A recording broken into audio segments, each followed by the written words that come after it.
Live from Pahrump, Nevada, the Valley of the Dirt People, it's Tech Talk, Taco Tuesday, with your hosts, Jimmy Lewis and Logan Tyler.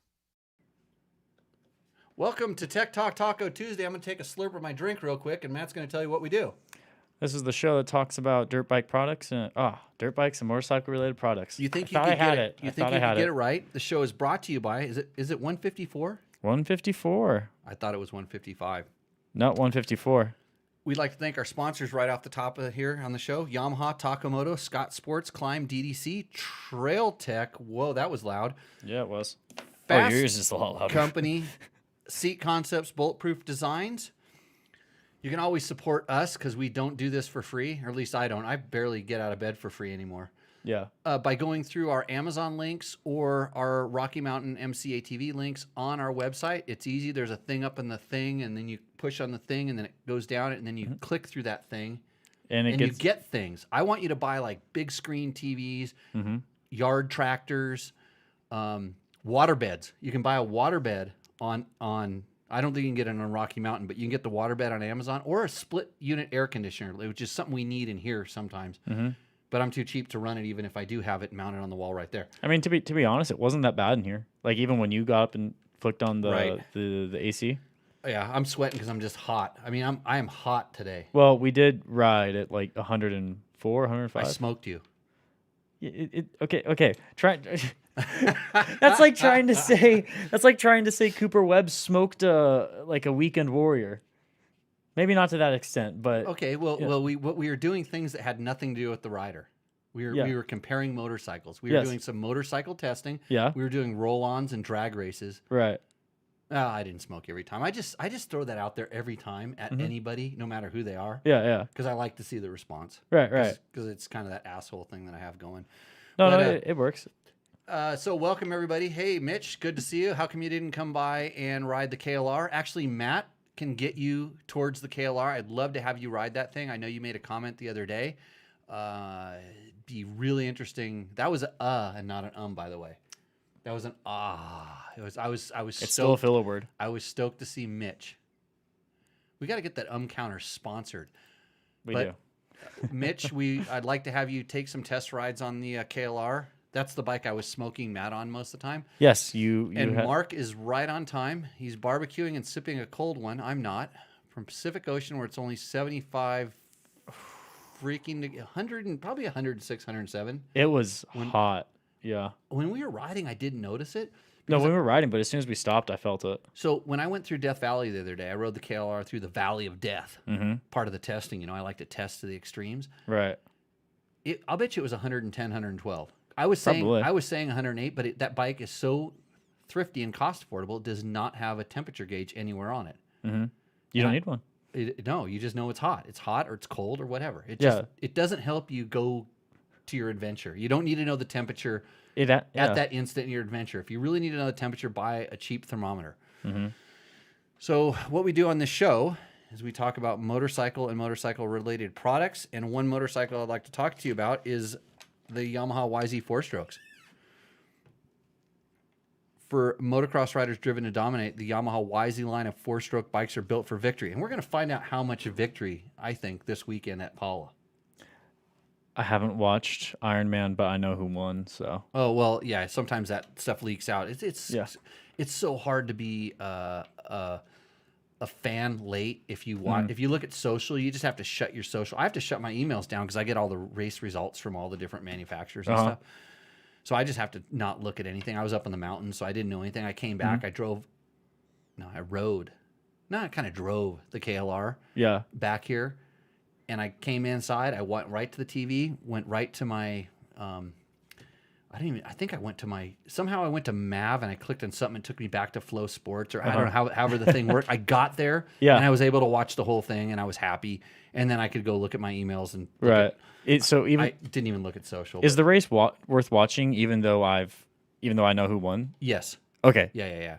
I mean, you just actually I don't think it was good as the week previous. I don't think it was good as Budds Creek. Okay. Some of the stuff that I saw at Budds Creek, the riding and the way that they were riding was just incredible. Yeah, that was insane. And I don't think that the Ironman track. Oh, we're talking about racing. Fuck that. Shit. Yeah, I was about to say.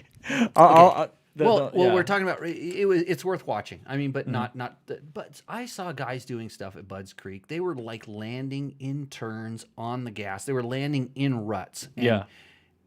And what these guys are doing right now is amazing. And the top guys in the classes, I mean, all the top guys, actually, even the guys that are off the top are still hauling ass and riding incredible. So it's cool to see, and coming from a coaching and a riding background to know and see what they're doing, and just how much practice and technique it takes to get that level of confidence, and knowing your bike and knowing your setup. And so we understand that stuff. We don't talk about it. There's better shows for that, way better shows than this if you want to talk about racing. Although Eli Tomac has been on here.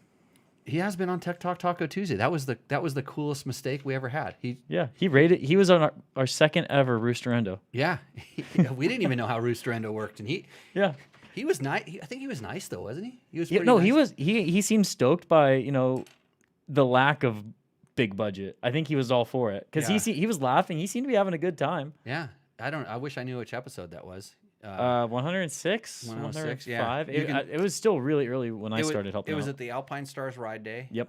It was just before the word broke that he had switched teams and stuff, and it was interesting because all of a sudden he was happier.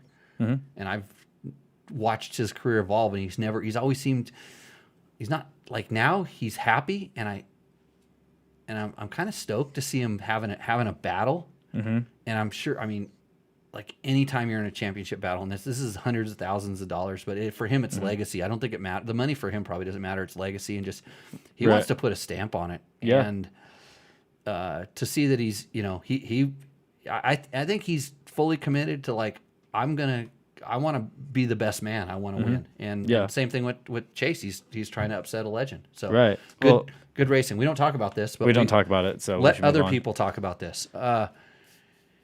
Let's see. Headed up to the cabin. Well, Mitch is going to head to cabin. I'm going to head to cabin too. I'm going to head a lot of places. But if you want to ride the KLR anywhere, be my guest, because you're a great evaluator as a Honda XR 650L owner. You're the perfect candidate because you have something to compare it to. So Rick wants to know, what's up, Roosters? Are we Roosters? I didn't see any chickens around here. Okay, no chickens. Yeah. Hey, if you're watching this in some way, shape, or form, I beg you right now, because we're trying to grow a little bit, share it with a friend. Like, just say, you have a friend that asks you stupid questions. Let them ask those stupid questions to us, so we can answer them. We can answer some of them. 9 out of 10 without referring to the reference manual. The other one I make up. Or then if you really stump me, I go get an expert that knows these kind of things, and we find out the answer. I love tough questions. And I'm not stupid tough ones, but real tough ones. Like, hey, let's about. I'm still trying to learn. I'm really, all the time. That's why I test things so much, because I enjoy the progress of learning, and I wonder why, like, when I'm testing something, like why manufacturers do this or why aftermarket does that. And we talked about the perfect motorcycle a couple weeks ago, and which doesn't exist. You have to make your own perfect motorcycle. And these are the kind of questions that I can help you with. But let me tell you a little bit about who we got coming on tonight. It's Chris Holtner, who was a photographer at High Torque. Is he chatted in yet? Still not in. Still not in.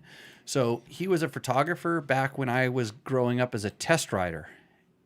And the Beeve, as he was known at the time, was one of the best lensmen in the business. Still to this day, I think he was. And it a lot has to do with when we were kids doing this, we didn't know what we were doing, but we knew if we tried really hard,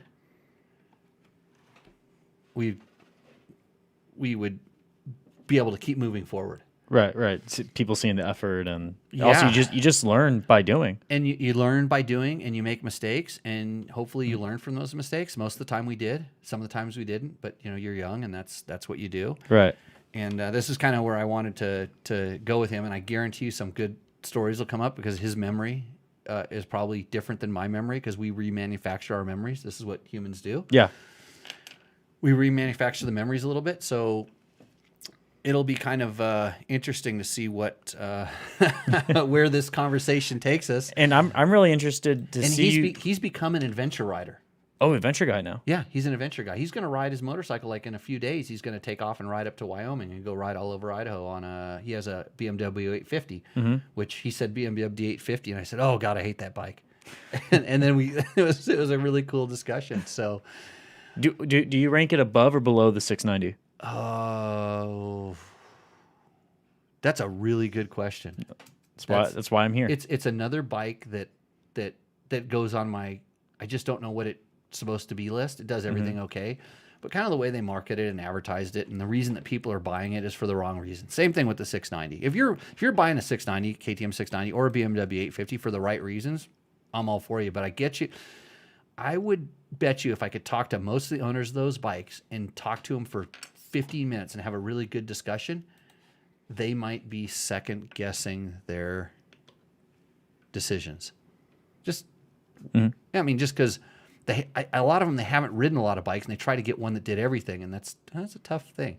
Right. And Mark Daniels just posted for the Baja fans out there. Coco from Coco's Corner passed away today. So for really? the thousands and thousands of riders who have been to Coco's Corner, the old Coco's Corner, and now the new Coco's Corner, got relocated when they rebuilt the road. Yeah, Godspeed, Coco. He was actually interesting story. So, a good friend of mine and Heather's, Jessica Jackson, who used to help us at our riding schools. Her dad, Richard Jackson, was good buddies with Coco, and Coco used to be one of the guards at one of the hotels, and I don't know which hotel and thing, but he would go pre-run and just leave his kids, Jessica at the time, with Coco. Oh, really? At the security guard at the parking lot. Here, just take care of my kids. You go pre-run. I'm pretty sure that's a true story. Yeah. See, So- I've never really been to Baja, but I know about Coco's Corner just from the Dust to Glory documentary. Right. Yeah. You hear about that kind of stuff. Right. So, I don't know as much about Baja as you would think for someone who Has hangs never been around, there? has never been there and hangs around Baja 1000 winners. It doesn't matter if Baja 1000 winners. They're all a bunch of ding dongs. Basically, I just picked the right year to ride it. Right. So just because I don't really know your racing accolades, I forgot. Did you win it once or multiple times? Once. Once. Only Okay. once. That's all you need to do. Is Right. once, and you can say, "Hey, I'm a Baja." You can throw that shit around like it's nobody's. But Yeah. I'll tell you why I'm semi proud of it. I did it on a 2-man team. It was myself and Johnny Campbell, just the two of us. We beat a 3-man team, which was the Honda B team. But we also beat Ivan Stewart in his trophy truck. It wasn't a trophy. I think it was a trophy truck. I don't even know what they called them at the time. They didn't have that name yet. So, but we beat the trucks, which is hard to do. It's not an easy thing to do down there. And we are on an XR 600. I have a picture. Actually, there's a picture in here of an XR 600. Yeah, I was waiting for these to come in. Me dropping off a cliff on an XR 600 is really stupid, but Chris shot the photo, so we'll wait till we get to it there. So George wants to promote the KTM Adventure Rider Rally, which I will be at teaching classes. If you don't know, I run a riding school. It's called JimmyLewisOffroad.com. Oh, I think there's some online courses available there. Online courses. We're going to be announcing our kind of fall winter schedule here in the next week or so in our newsletter. So go to our website, sign up for the newsletter. It keeps me semi-employed, keeps my wife off my back because she thinks that I actually have a real job. Because I have a website and it makes me look like I have a real job. And then I do this show, which makes it look like I have a real job and make crazy money on this show, which I do. That's why we like to thank all of our sponsors. Taco Moto is sponsoring our Rooster Endo segment. And if you're not familiar with that, Fully 46 says, any classes in Idaho? Interesting you ask, because that's where the KTM Adventure Rider Rally is. You can get a taste of our class there. But I was, through Brian at Achirby's, we were kind of trying to set up some classes. And in the beginning, we had a whole bunch of flakes that nobody would commit to it. And then afterwards, when he started getting something set up, I got called back to remodel a bathroom because I have to prove to my wife that I have a job. So, no, we like to do our classes down here in beautiful Pahrump, Nevada, when it's cooler. So just book yourself a weekend.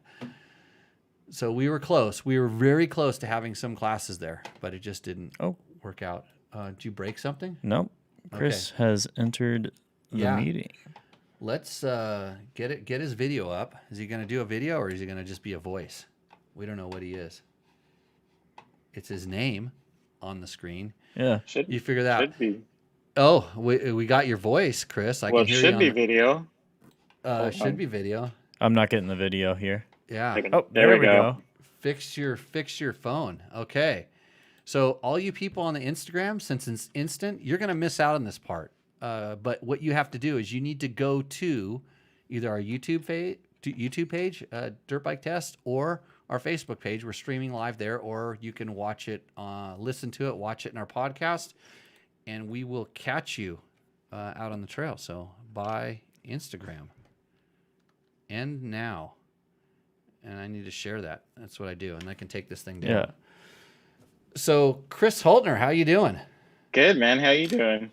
I'm doing well. It's good to see you. I haven't seen you. I'm trying to think of the last time we actually physically saw each other. Can you remember? Dude, no, I can't remember. It's been years and years. I'm I gonna tell can't. you. I'm gonna tell you where I think it was. Okay. You were down at Sheep Hills shooting a Fox BMX video. That would have been Yeah. that would have been either with Sean Palmer or Todd Lyons. But didn't you live like right above Sheep Hills? Yeah, I lived Yeah. right above there, and I think it was the brothers, the two brothers. Oh, the Foster brothers. Fosters, yeah. It was the day you were Yeah. kind of doing some stuff with those dudes, and they had Yeah. that French kid that he was kind of really hot on the BMX scene, but he was into dirt jumping, and he was just kind of breaking out, and he was there just shredding, and you were shooting with 8mm film. 16, buddy. 16, okay, yeah. Sorry, 16 I don't know this. millimeter. All I know is I knew just enough about the cameras to be dangerous. Yeah, I didn't know anything about them. But you made a living with them. Sure, I was just trying to figure it out. Yeah. Welcome to our world. Yeah, I'm kind of Yeah. I'm at that stage where I'm learning. I hand Matt a camera. I put it at shutter priority, and I told him how to adjust the exposure to, based on whether you're front or backlit. That's it. That's what I know. That's some of that stuff. Turn this dial to make it darker. Turn this dial to make it lighter. Yeah. Something like That's that. That's all you got to know. That's all you got to Yeah. know. So, Chris, when did you start at the High Torque Publications? Oh man, I started at High Torque in 1988. I was I had been contributing to any publication that I could contribute to since about 85, because I had to start figuring something out to get into races for free. Because in 1984, I had a friend call up the promoters for Supercross. I was trying to get in the San Diego Supercross, and I had a friend call up and say that I, put my name on the list because I was working for some newspaper in Poway. And they said, sure, come on down. We'll give you a pass. So I went down there, and Penny Nicolai, I don't know if you remember her, but she ran media relations for That's Supercross. a long time ago. Long time ago, way Right. long time ago. And I get up to the table to get my credential, and everybody in the industry is there. For some reason, I'm at the front of the line, so everybody's behind me. Everybody that I idolized and looked up to, and photographers and everything in media was standing there. And Penny Nicolai looks up at me and she goes, "Oh, I called the Poway News Chieftain. They've never heard of you." I was like, "Oh shit." So I got kicked out, humiliated. Everybody was laughing at me. It was like, some of the guys were like, "Yeah, we've been there before." Oh, So- hey, I was an editor at Cycle World, and I had that treatment. And then even when I moved over to Dirt Rider, I went up there and got that treatment because evidently 5 or 6 other photographers who I wasn't aware of also picked up press credentials for Dirt Rider magazine, and I was literally, I had business cards that said I was the editor, editor in chief. I was the guy in charge. I'm like, oh no, you've already met your allotment. And I'm like, oh, I have 2 guys here, and they're like, no, you have 5. Look, and it was all the, there's some shenanigans getting into. Oh, there's always a Supercross. shenanigans, but it actually happened again legitimately to me when I was working at MXA. I went to we flew out to Budds Creek to go cover the national. And Jonathan Beasley's mother was running the gate, and she thought we were trying to pull some scam on her. And the thing is Motocross Action back in the day had promoters pay for our plane tickets. So Budds Creek actually flew us out there. So we were there on their dime, and Jonathan Beasley's mother wouldn't let us into the track because she thought we were trying to pull some scam. We even showed her a magazine with our names in it, and she's all, anybody can have those printed up. It's like, okay. Yeah. Hey, I know, and in my tour of all this stuff, I would be in the pits or at races and stuff, and I'd see these dudes, it's the same dudes that I known forever, known a lot of them. They don't do anything, and they get in, and they're not really in the industry. They have friends that are in the industry. They just know how to sneak in and get in, and they've got some and they have the best band or whatever it is. They're walking down on the floor at Supercross, and you're just like going, how did you? I mean, like you don't even have a camera. I know. You know what? Even back in the day, there's always a ton of photographers at Supercross and at motocross races, and I had no idea who any of these people ever were, or who they were shooting for, or if their photos ever got published anywhere, or they just made up some lie and got in a race. Like, I mean, we all kind of started out doing anyway.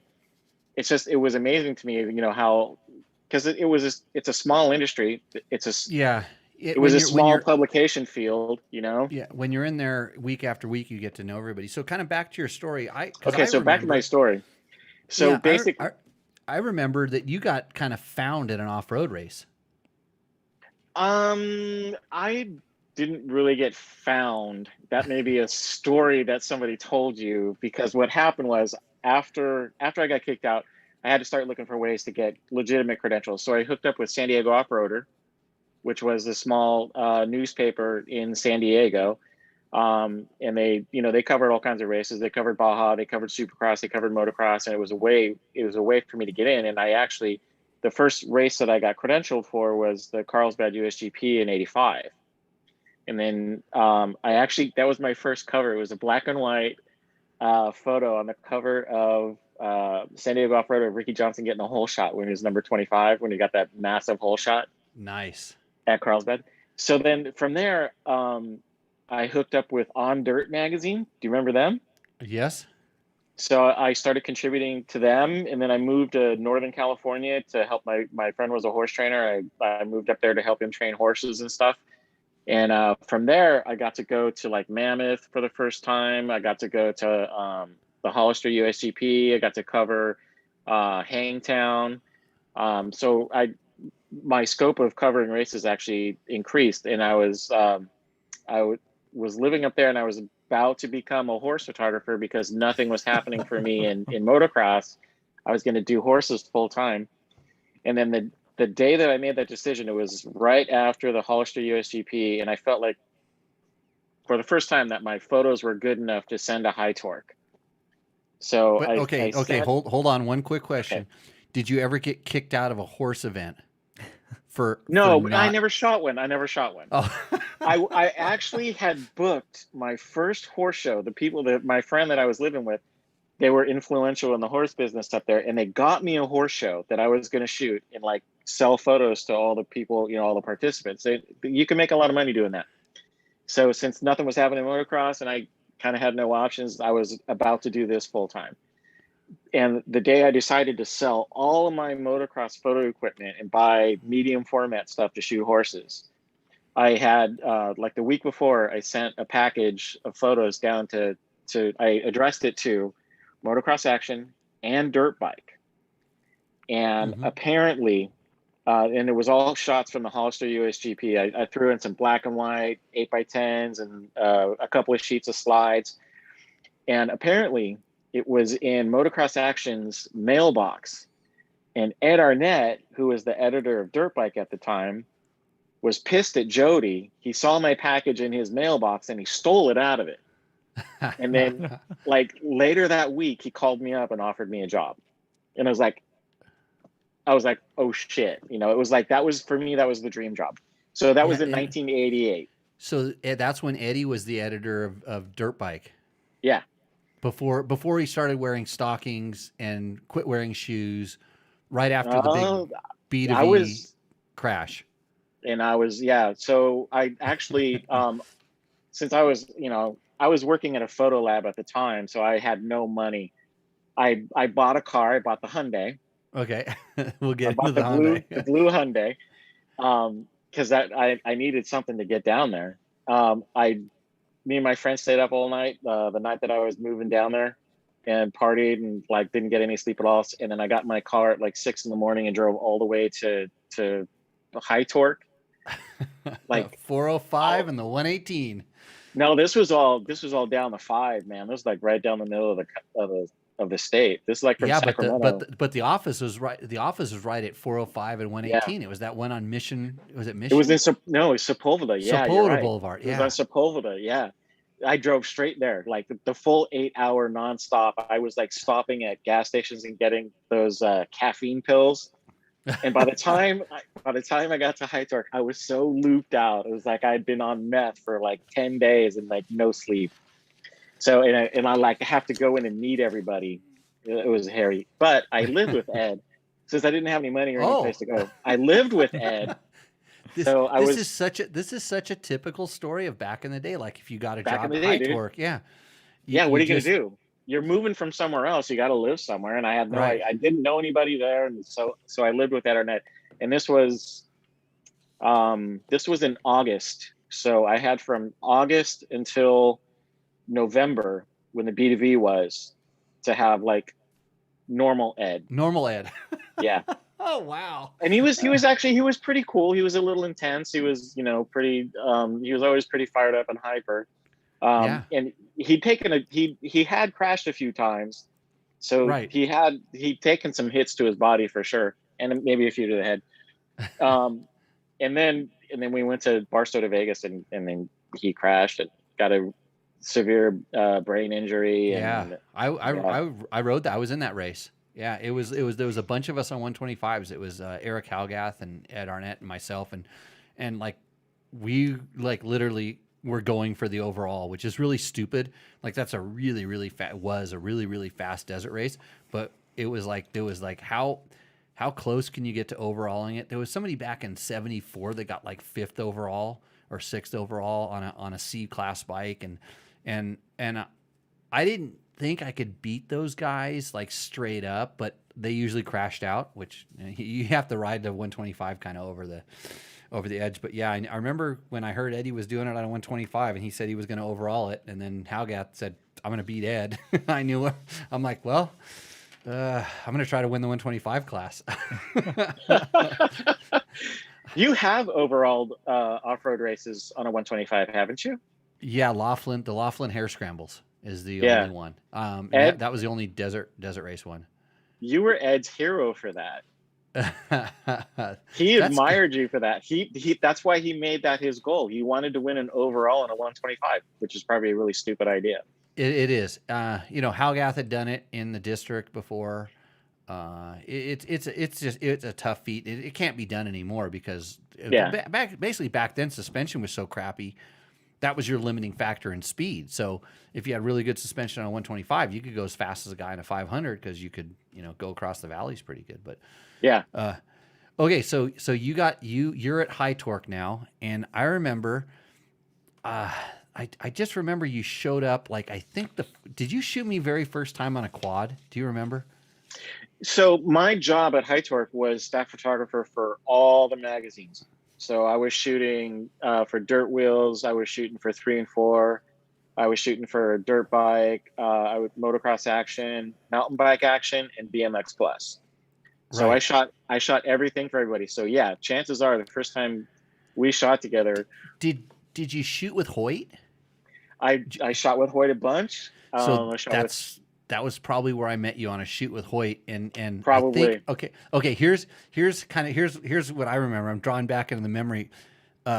He goes, hey, because Hoyt kind of taught me everything I needed to know about photo modeling, which was you need to look good for 1/500th of a second. The beginning and the end of that doesn't matter.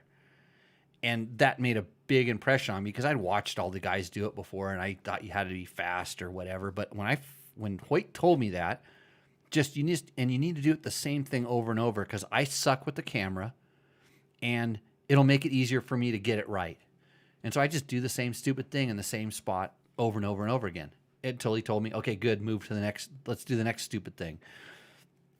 And so I think one time Hoyt showed up with the new kid and he's like, he's going to shoot you. He's way better than me. Just do the same thing.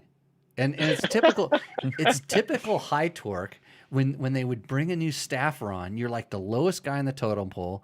Your job is to do their job for them. See, that's the thing people don't realize about magazine guys. They're fucking lazy. Oh, They're all lazy. That's why contributors, you could do well as a contributor back then because the magazine guys just want, they have to fill all these pages and they don't want to do it themselves because it's a lot of work. So whenever they can find a good contributor that's reliable and will do the work, they love them. Yeah. They'll give them all the work they could ever need. Welcome to the current state of the internet, which the internet just needs a bunch of contributors. The internet ruined motorcycle journalism and my life in general. Oh, digital ruined everything. Digital everything ruined everything. Yeah. Yeah. So you know how the older people, the people that are older than us, they walked uphill in the snow to get to work every Both day ways. to go to school, both ways uphill in the snow. And then when it was 120 degrees, the other times they had to walk there uphill both ways. Mm-hmm. Well, now it's like, oh, dude, you kids have it. You just do digital. We had to use like film and we had to write with a pencil and we had to type on a typewriter and use correction fluid.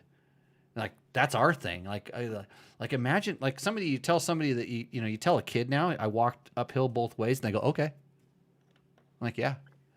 When I first started at a high torque, they were typing stuff on a typewriter. They just switched over to computers, but they had word processing programs on the computers that they would take a disc and they'd give it to the copywriting people and they would put it in a machine and it would print it out the way it was going to look in the magazine. And they'd literally cut it out and paste it to boards.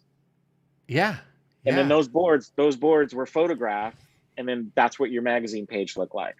Yeah. So they were literally doing cut and paste magazines when I first started there. That's when I was an intern. When I interned at Dirt Bike, that's kind of they were just starting to get into the digital layout, but they were still doing it with cutting all the pages out and stuff. So I think you probably shot me for the first time on quads, and then when I got to switch over, I think when I really got to do stuff at Dirt Bike was after I volunteered to work for free, which meant I was an intern.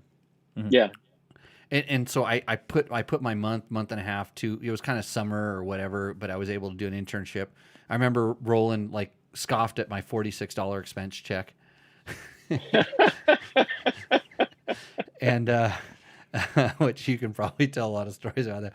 But I did my internship, and then since I learned all the inside secrets, and I figured out, hey, if I just make myself available and I can do a little bit of this and I can do their job a little bit more for them, I'd get on the photos. And I think that's when we really started hooking up and doing a lot of photo shoots, because that was, I don't even know what year that was, when exactly that was, but I want to say it was like 89. 80. I think we started 89, probably probably 89. Okay. Yeah. And it was so cool because I learned, Chris, he just wanted to get it done as quick as possible. And he would say, can you do something there? And he'd point where the light was good. And I go, yeah. And then I would just, and the term didn't exist back then, send it. and since I had an appreciation for BMX and I knew that he was also shooting BMX, I'm like, hey, what are the BMX guys doing? He's like, can. Do you remember the can-cans photos? Oh, heck yeah, I remember that. Yeah. Can you do a can-can? I'm like, I don't know, but I'm sure hell's gonna try. It's like everything you're doing. I think because it didn't pay any different whether Chris got a cover shot or not, but for me it made a big difference. I was gonna get. Well, sponsored I'm on- sure you were making money anytime you got. every single piece of gear, sticker, whatever that was on my body, and it didn't start this way. I had to build up to it. You know, I had to make deals, but anything I was doing was getting. It was money coming back in, and so I knew if I got to. It was funny because I'd go shoot out with like Tolson. I go shoot with Tolson or Joe, Papa Joe, and then it worked to Lawson or whoever. If I knew I was shooting with one of those other guys, I knew I wasn't going to get the cover. I had to go with Chris. I had to go with the Beeve. And so like it was like, hey, we're going to do YZ250 at Paris. And it was okay, that's a hot bike. Everybody likes that. So we would meet someplace because at the time you started living in Camarillo or something. So it was easy for us to carpool. Yeah, so I just gotten married. So this was in '90. I just gotten married, and we were living in Camarillo.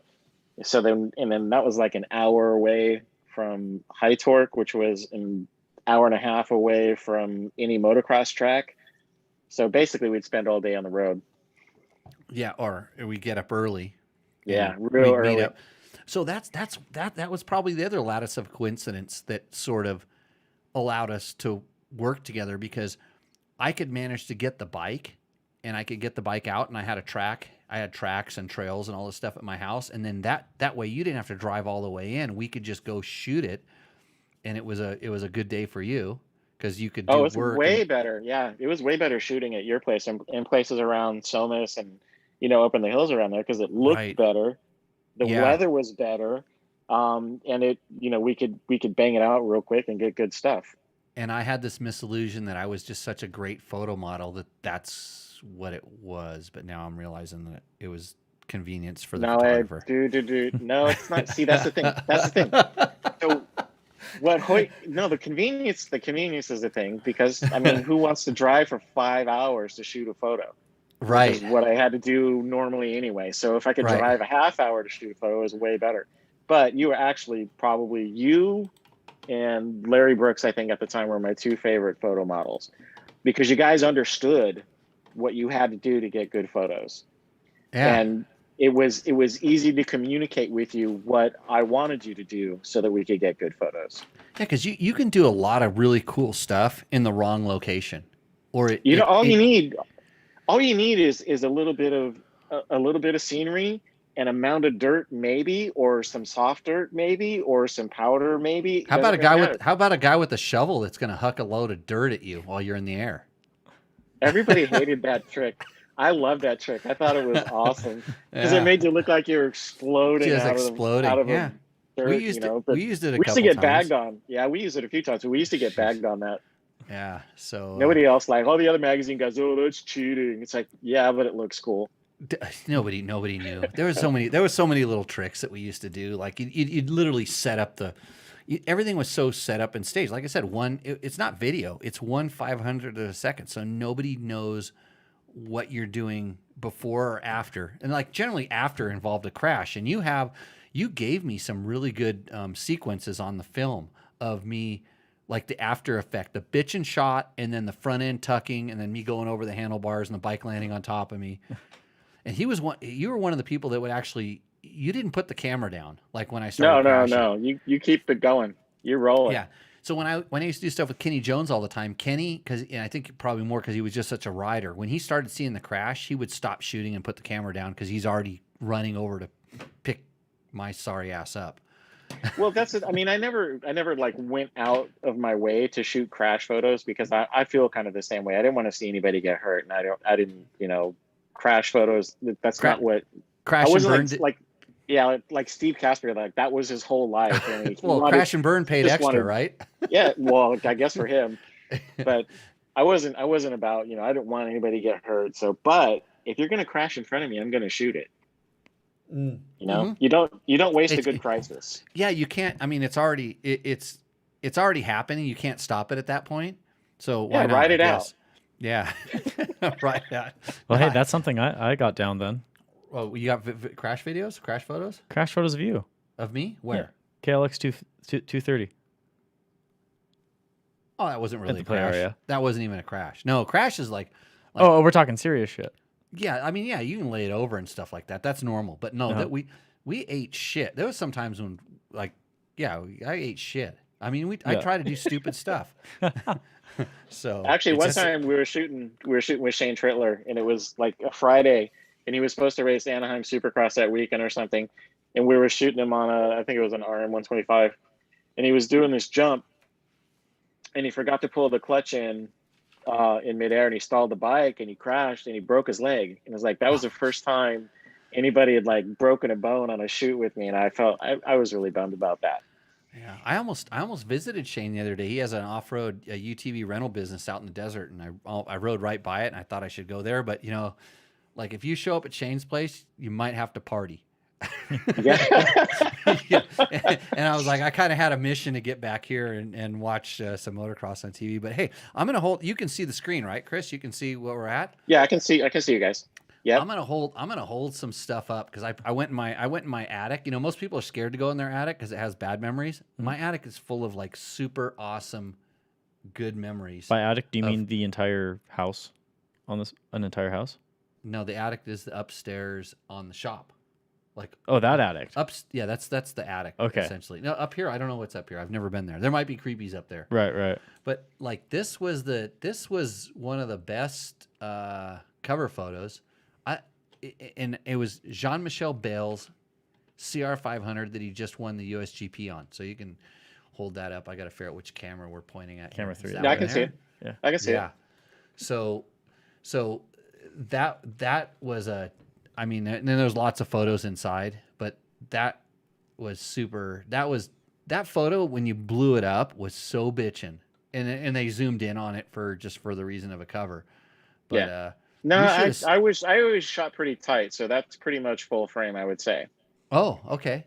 I saw one that you showed me of that was like it was probably maybe it wasn't this photo particularly. It but might was not like, have been, yeah, might not have been that exact photo, but yeah, just the roost coming off that thing, and it's funny when you Yeah. read the little blurb on the cover. They called you Chris Holtner dad on that one because I think you just had a kid. yeah, probably. And how old's the kid now? Oh, 30? Oh Jesus H Christ! Wow. I know, we're getting That's older than fucking me. old. No, I'm not old. I'm a kid. I still No, rage, right? Chris. Yeah. I still have both of my real knees. That's my wrist. That's rare. Do you have My how about your wrist- collarbones? You got to have broken collarbones. Oh yeah. There's some lumps there. I have a hard Yeah. time with the seatbelt sometimes in the car. Yeah. But no, a pretty good thing. Hey, this is one of the, I would call it one of the most rad photos. I'll hold this one up. Check this out. We used I'll to do switch that it kind to of stuff that all the camera. time. That looks like Paris. Yeah, Is it that was Paris. Yeah. I We used to do that remember kind. That's why I liked you. You could do that kind of stuff. this was super rad back in the day. This was almost was. like this is almost Axel Hodges shit. Really? Because Yeah. it's still rad, just not Axel Hodges level, but it's But- still rad. Back then, No, if we had YouTube back then, dude, we would be blowing it up oh yeah, YouTube. Yeah. for sure. I remember when I first heard of YouTube, like you can upload a video of anything and put it on the internets, and it was like, I'm like, that's so stupid. Yeah, who would want to do that? Oh man, I thought it was stupid for about 6 years, and then now Mhm. that's all we do is like, hey, YouTube it. Yeah, okay, Yeah. great. So, The Deal with YouTube.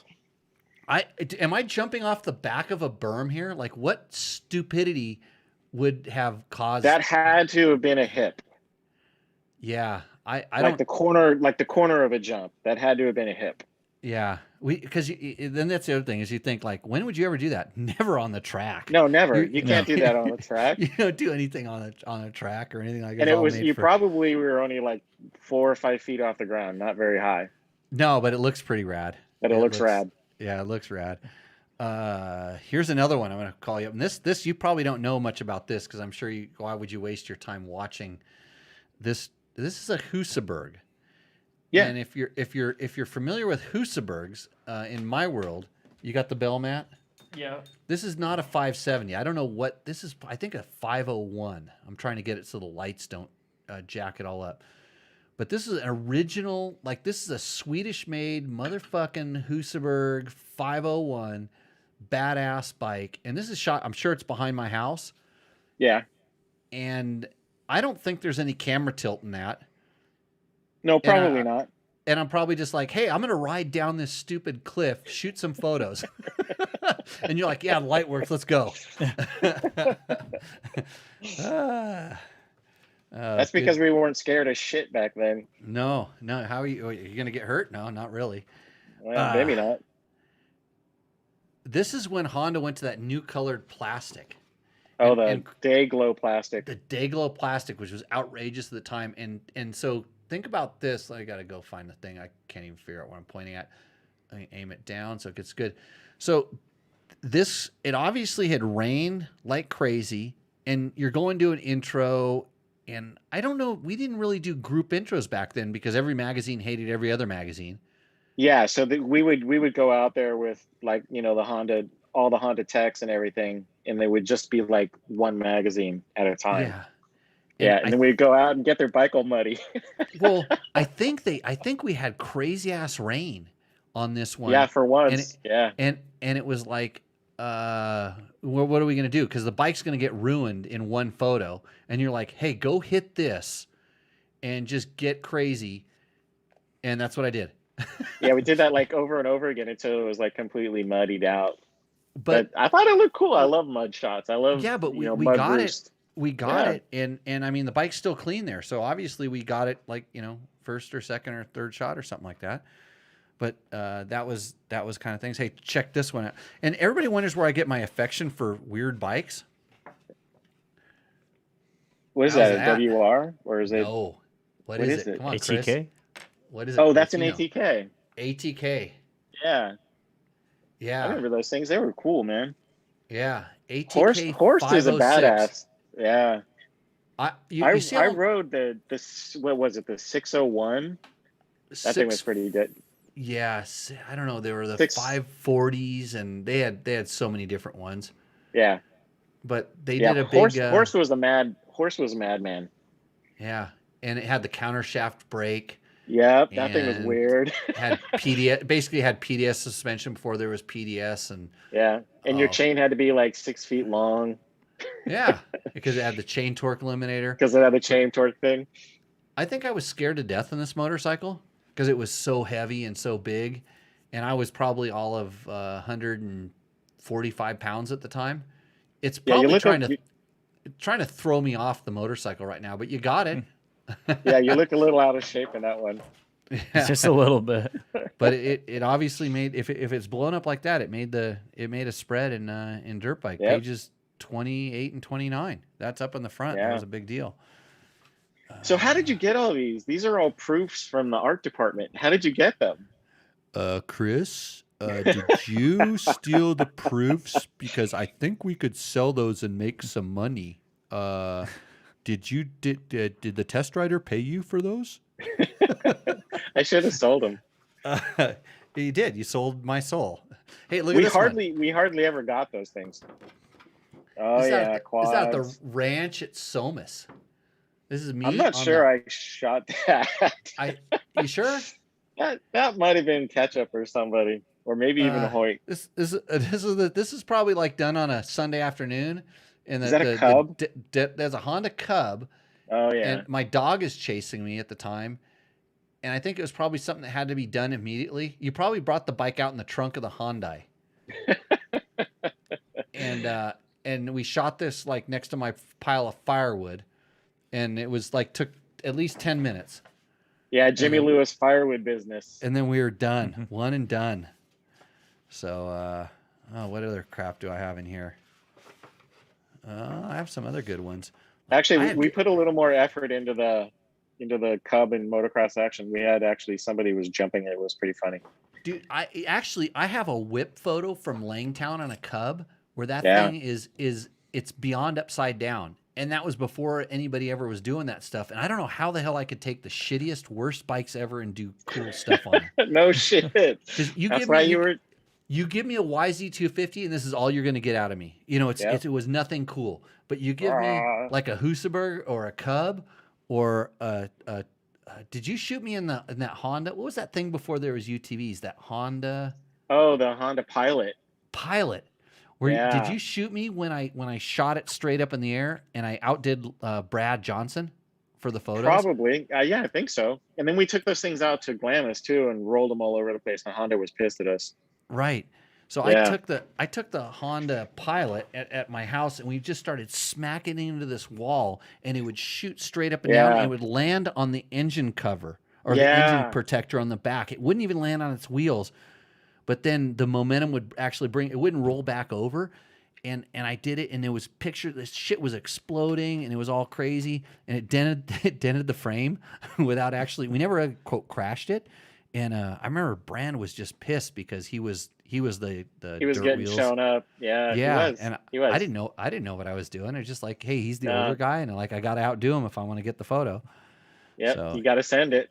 Yeah. Hey, more Husaberg photos. I want to hold up one other thing. You did not shoot this, but this is back in your era. Joe Kosh shot this one. This is one of my favorites. I remember that shoot. For some reason, I didn't go on that shoot, and I was kind of bummed because tell them what happened with this cover. I don't remember what happened with it. Best selling issue of Dirt Bike. Oh, really? For years. It outsold. Oh my God. The cover sales on this were insane, and Roland kept beating on you guys to try to get something else like this. And I can only imagine not knowing, like, I didn't go to editorial meetings. I only went to one and I got kicked out. But I could only imagine, like, this was so stupid because I don't even know. Joe told me about this story, and hey, I have this crazy idea. I can hang an XR200, one of my personal bikes, off of a cliff with a winch on a truck, and then we could do this photo because he told me about this story they're doing, the craziest, scariest, dumbest things I ever did. Yeah. And this had nothing to do with anything I ever did, but we made a photo of it, and I got on the cover. I got a lot of money.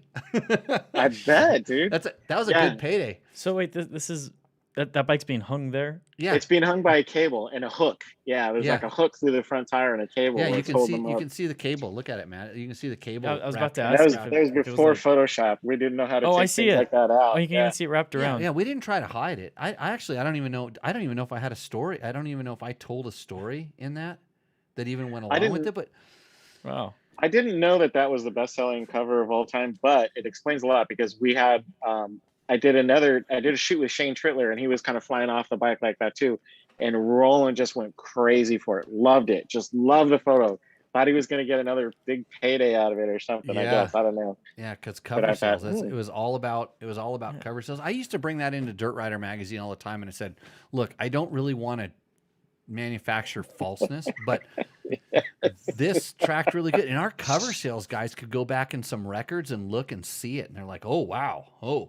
You know, and I have no idea, but yeah, that's but it was back. You were on the masthead back then, so you were around at that particular time. But good times. I remember I didn't know what a Hyundai was, and coming from a guy who's like, I had Nissan trucks and things. Hyundai, it comes from like Korea, right? So they were like brand new, like in '87. They just came to America, and they were great because it was the world's cheapest car. I remember I bought mine for $59.95, and it was brand new. But I think I got shafted on it because I think it got crashed because the front end always felt like by the front headlight. It vibrated on any freeway with the grooves in it. Yeah, and it felt kind of smushy by the headlight on one side, and I was like, it cracked or whatever. But I mean, that thing lasted for like 145,000 miles and probably did more off-road miles than most lifted trucks in SoCal. Oh yeah. So I beat the shit out of that thing for sure. You rode the wheels off of that thing for sure. I did, and I remember because we'd meet someplace. We'd always meet, and then we'd have to go to like Paris or Dianza, or we would go to. Where else do we always end up going? Every once in a while, we'd have to go up like to Gorman or to Bean Canyon or something like that. Big Bear or whatever. Yeah, we'd meet in the desert and drive up to Big Bear. Because my Nissan got like 20 miles a gallon. I don't know what that car got.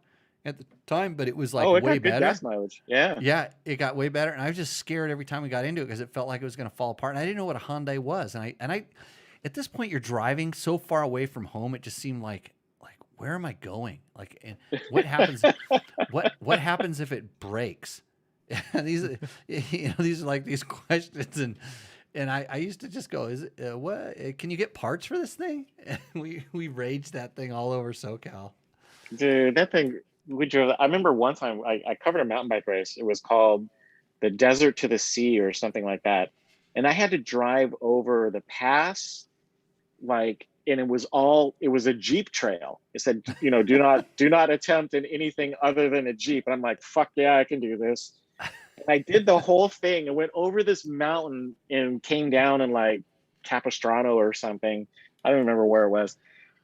And people were just like blown away that my Hyundai could make this Jeep trail. And it was gnarly. It was a gnarly trail, but man, we beasted that thing. I didn't even know there were Hyundai dealers. Like, I didn't even know that was so where did this come from? They're in poor neighborhoods back then. They were in poor neighborhoods because they were cheap cars.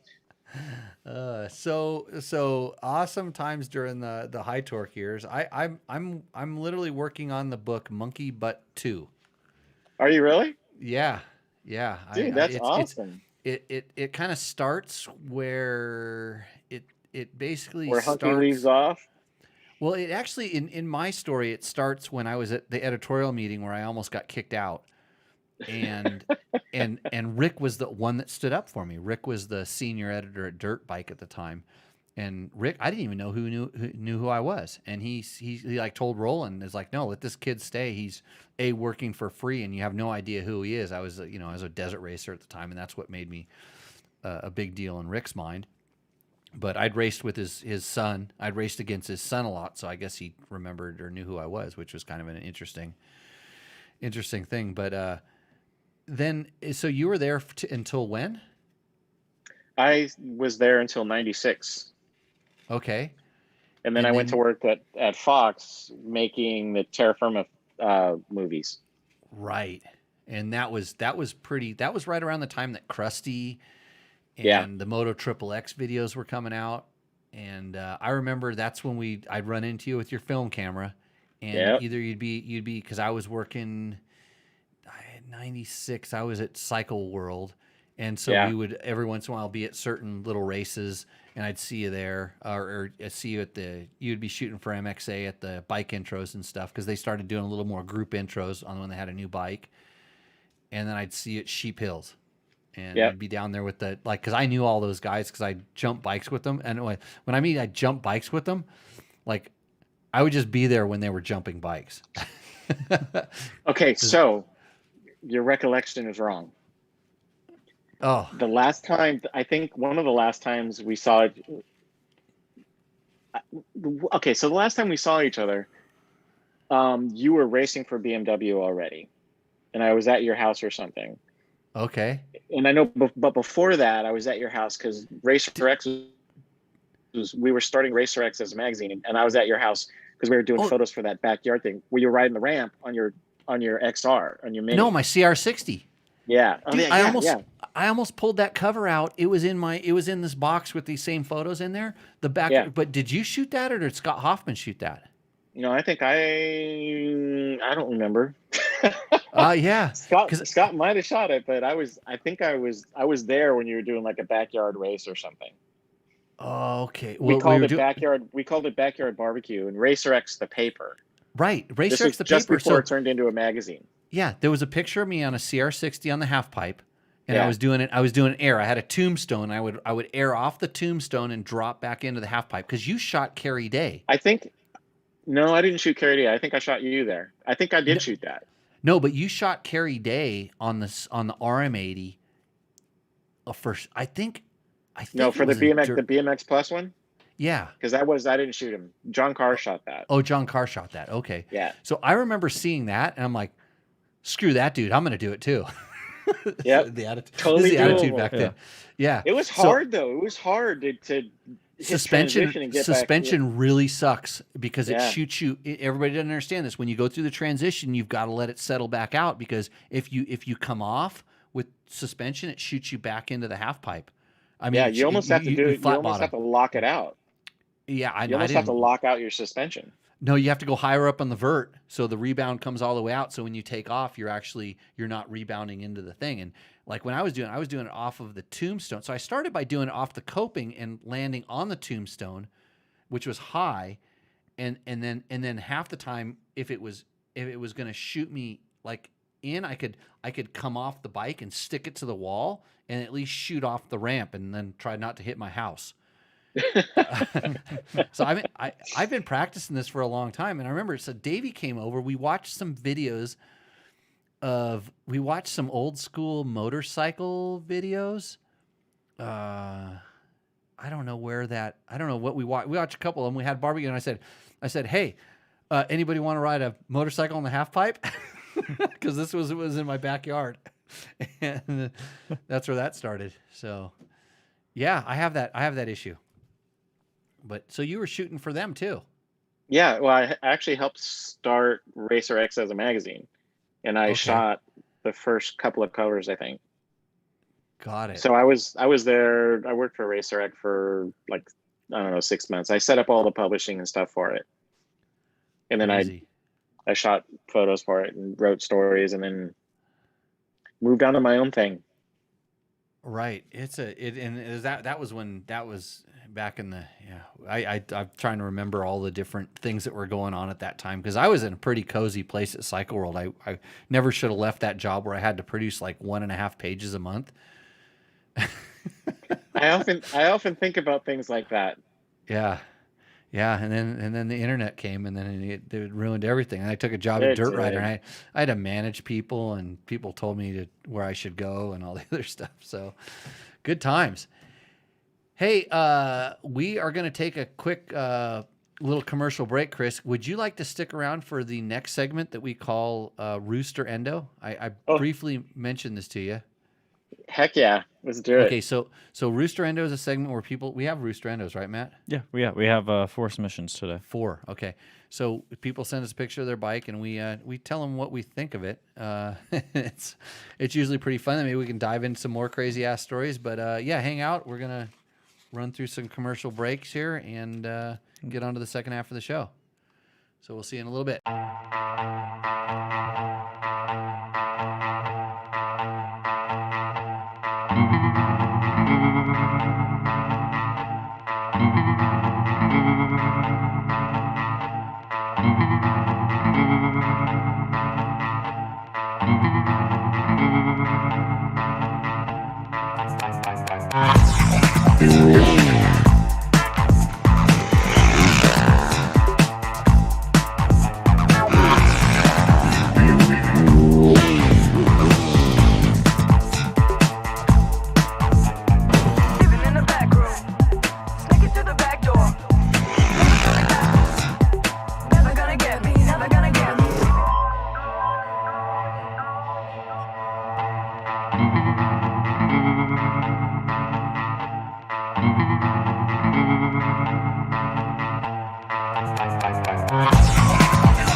What's up, Moto Buddies? Mike here from Taco Moto Co. What is the Taco Touch? It's the best service in the industry. Virtually 24/7 tech support via email or text, and it's like having a dirt bike doctor on call every day of the year, helping you fix your bike or recommend parts or setups for you. If you've ever received an order from us, you know that the Taco Touch extends to our fulfillment, and our orders come with the coolest stickers that you've ever had, buying parts from anybody before, and a handful of root beer barrel candies. All of our Taco Moto Co. branded components come with a no questions asked lifetime warranty, and we'll even extend out the warranty of other manufacturers, OEM, and aftermarket parts where we can, sometimes for life. We test and tune endlessly and exhaustively and obsessively. We're trying to destroy everything that we can before you get your hands on it to look for weaknesses and to improve it, or to make recommendations to the manufacturer. And if it's something that doesn't meet grade, then we don't offer it on the store. Everything that we carry is something that we have personally used, tested, and ridden, and raced, and knows meets the high Taco Touch demanding standard. Go out and get some adventure. Since 2009, Seat Concepts has been dedicated to making the best aftermarket seats.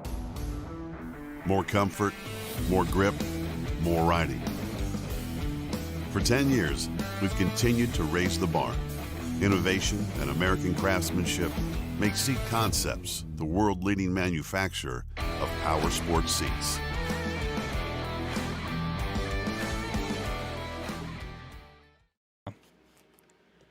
Okay, we are back. I'd like to thank all of our sponsors, Yamaha, Taco Moto, Scott Sports. Still really stoked on those amplified lenses. I am literally blown away. They had them for a while, and I wish I would have known this. But climb, I did not wear climb gear today. Did you like my little climb read that I did on the dry lake bed? That was really good, actually. I really liked it because it felt organic and it felt very real for KLR riders. I was telling KLR riders how they couldn't trust me if I wore climb, and that's why I wore my worn out work pants and my hiking boots. Mm-hmm. And my my jersey that looks like a sheriff's jersey. It does. Iron Horseman was the company that made that jersey. And I told them how they could buy used climb gear, which supports everybody by doing that. DDC, our first sponsor, they make awesome sprockets, Trail Tech, Voyager GPS units, Fasst Company Flex handlebars. Hey, we had a question about Flex handlebars. Oh, you sent it to me, huh? Yeah, no, somebody else. Trevor did. Trevor sent it to you. Somebody wanted to know. Actually, it was Tim from Inside Line Moto. Thanks to Inside Line Moto, they actually listen to this while they're working on dirt bikes in their shop down in I think they're in Anaheim. They're down in Orange County for sure. Yeah, down SoCal. On Catella. Yeah, they're on Catella. If you need a good, reputable mechanic, these guys are super honest, really good guys. He had asked, Tim says, hey, what elastomers do you run on your e-bike? Wow, that was loud. Mm-hmm. On your flex handlebars on your e-bike, and I am running the red ones currently. And the funny thing is those ones are a little bit smaller, the ones on my dirt bikes, because the dirt bikes, I don't notice a difference between summer and winter. But boy, do I on my mountain bike. And I upgraded the stiffness of the elastomer on the mountain bike when the temperature went up above like 90 degrees. So just so you know, so I'm running the red ones. If you think the motorcycle flex bars are good, try the mountain bike ones. If you have a mountain bike, whether it's e-bike or anything, just go for it. Seat Concepts, we had no callers on the Seat Concepts hot seat hotline, and you don't know this, but we were going to give away a free seat to the first caller on that hotline tonight.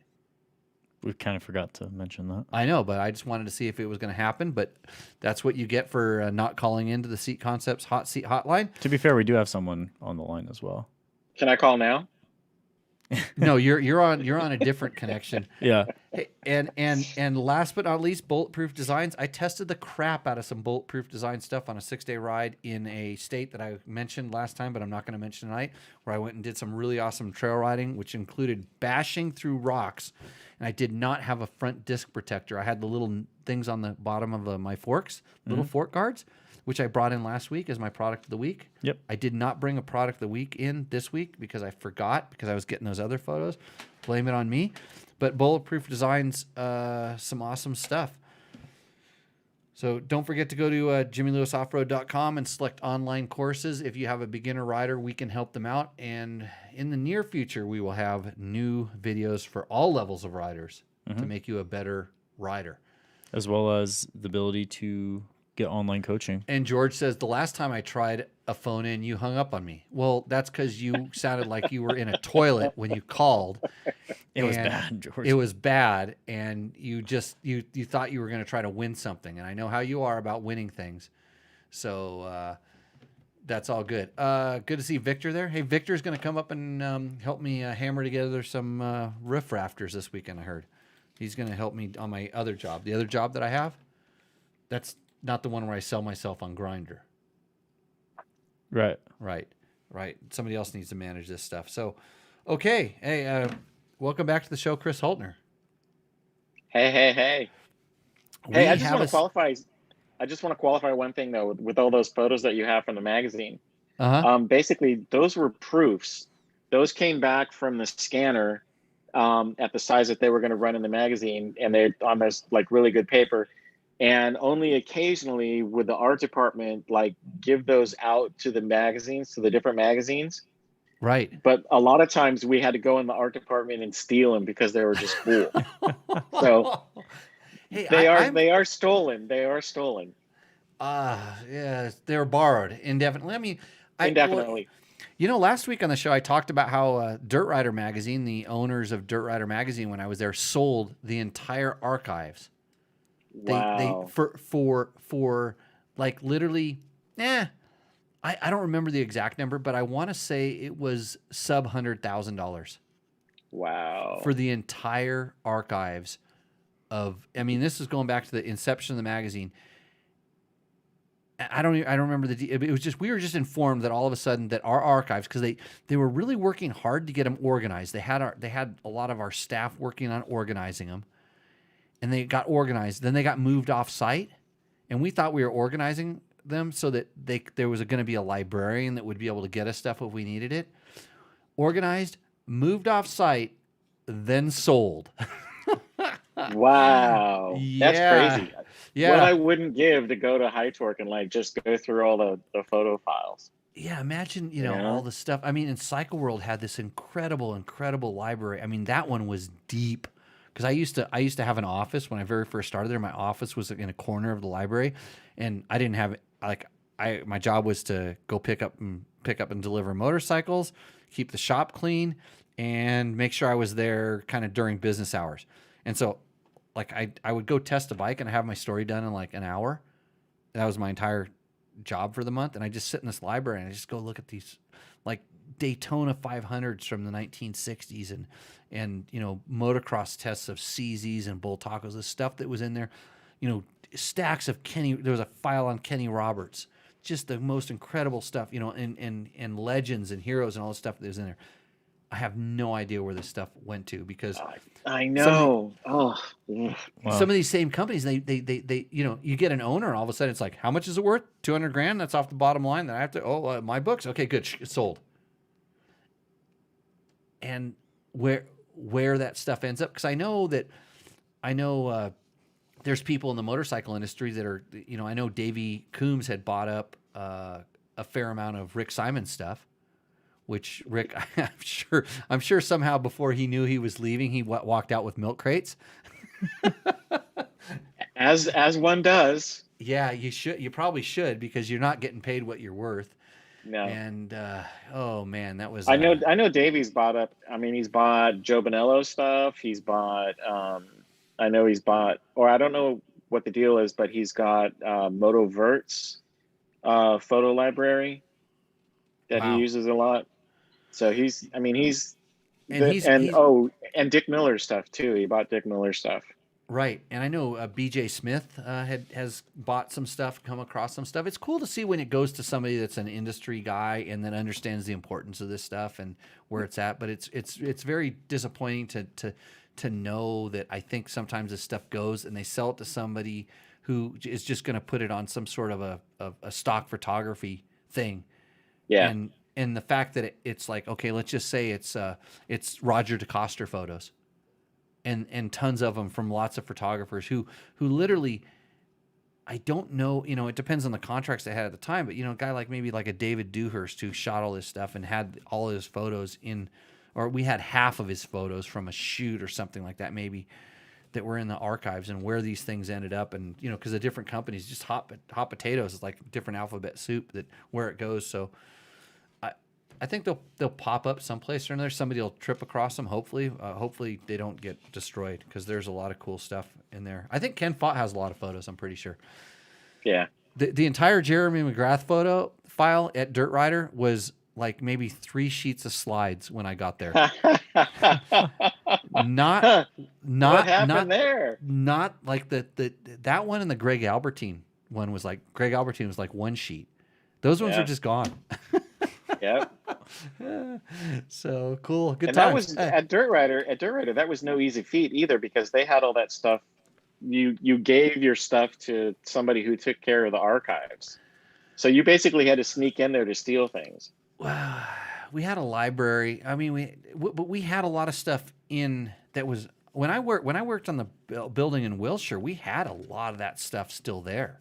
It had been moved over from the other building that was, God, I don't even remember where that other place was. I went there for a photo shoot once back in the early days. But yeah, crazy to think about all this stuff. Yeah. So anyway, don't mean to hijack your segment. No, we don't have it. No, this show it's a shit show. we make it up as we go along. Especially when we have a good guest, Chris. It's good to. I haven't talked to you for a while. So you have become an adventure rider. Yeah.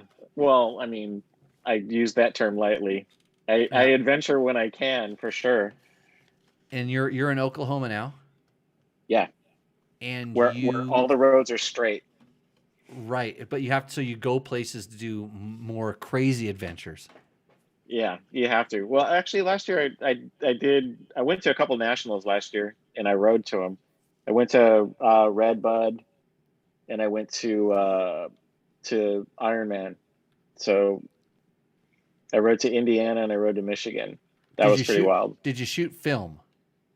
No, wouldn't that have been cool? Film's too expensive, man, and nobody wants film, because then you got to scan it, and it's a lot of work. It's a hassle. Yeah. No, that was cool. I kind of followed along and saw some of those photos, and I still see on the Instagrams. Oh, what's your Instagram? Where are you at on Instagram? My Instagram is Holtner Photo. Yeah, so HULTNER Photo. Yeah, HULTNER Photo. So if you want to see some good old time stuff, every once in a while Chris will put a picture of me up. It brings a little tear to my eye, because I feel like I'm in this, like, we're in this zone, like, that it wasn't easy enough to put our stuff digitally. Like we said, there wasn't a YouTube there, so we couldn't be popular. And then social media and all this other stuff came along, and it was so easy to get there. We were just like, there's going to be this lost zone, because if I want to put something up, like those photos, those proofs that I just showed you, I have to go get those scanned. I have to scan it, or I can take a picture of it on my phone and pump it up. But that requires me actually opening up a box and taking a picture. And I don't really want to work that hard these days. And if it's Chris's photo, I probably need to give him some photo credit or pay him some money, because like I'm stealing his work, even though I sacrificed my body for his work. My body was your work. Exactly. So anyhow, okay, so we're gonna go ahead and get into Rooster Endo. So the way this section works, brought to you by Taco Moto. So our contestants are submitting their photos for a $100 tacomoto.co. That's tacomoto.co, not com, co. They have a lot of cool stuff that they can sell you for your dirt bike, and you're going to get a $100 gift certificate if we choose yours as the recipient of the award. That doesn't mean it's the best bike. Doesn't mean it's the best photo. I think, though, there might be some photography skills critiqued on this particular one. Maybe some judgments. Potentially. So the deal is, they tell us, they give us their name, the bike, year, make, and model. I think this is kind of important. And they send us a picture, and they tell us what they did to it. And then we talk about, we judge them, for lack of a better word.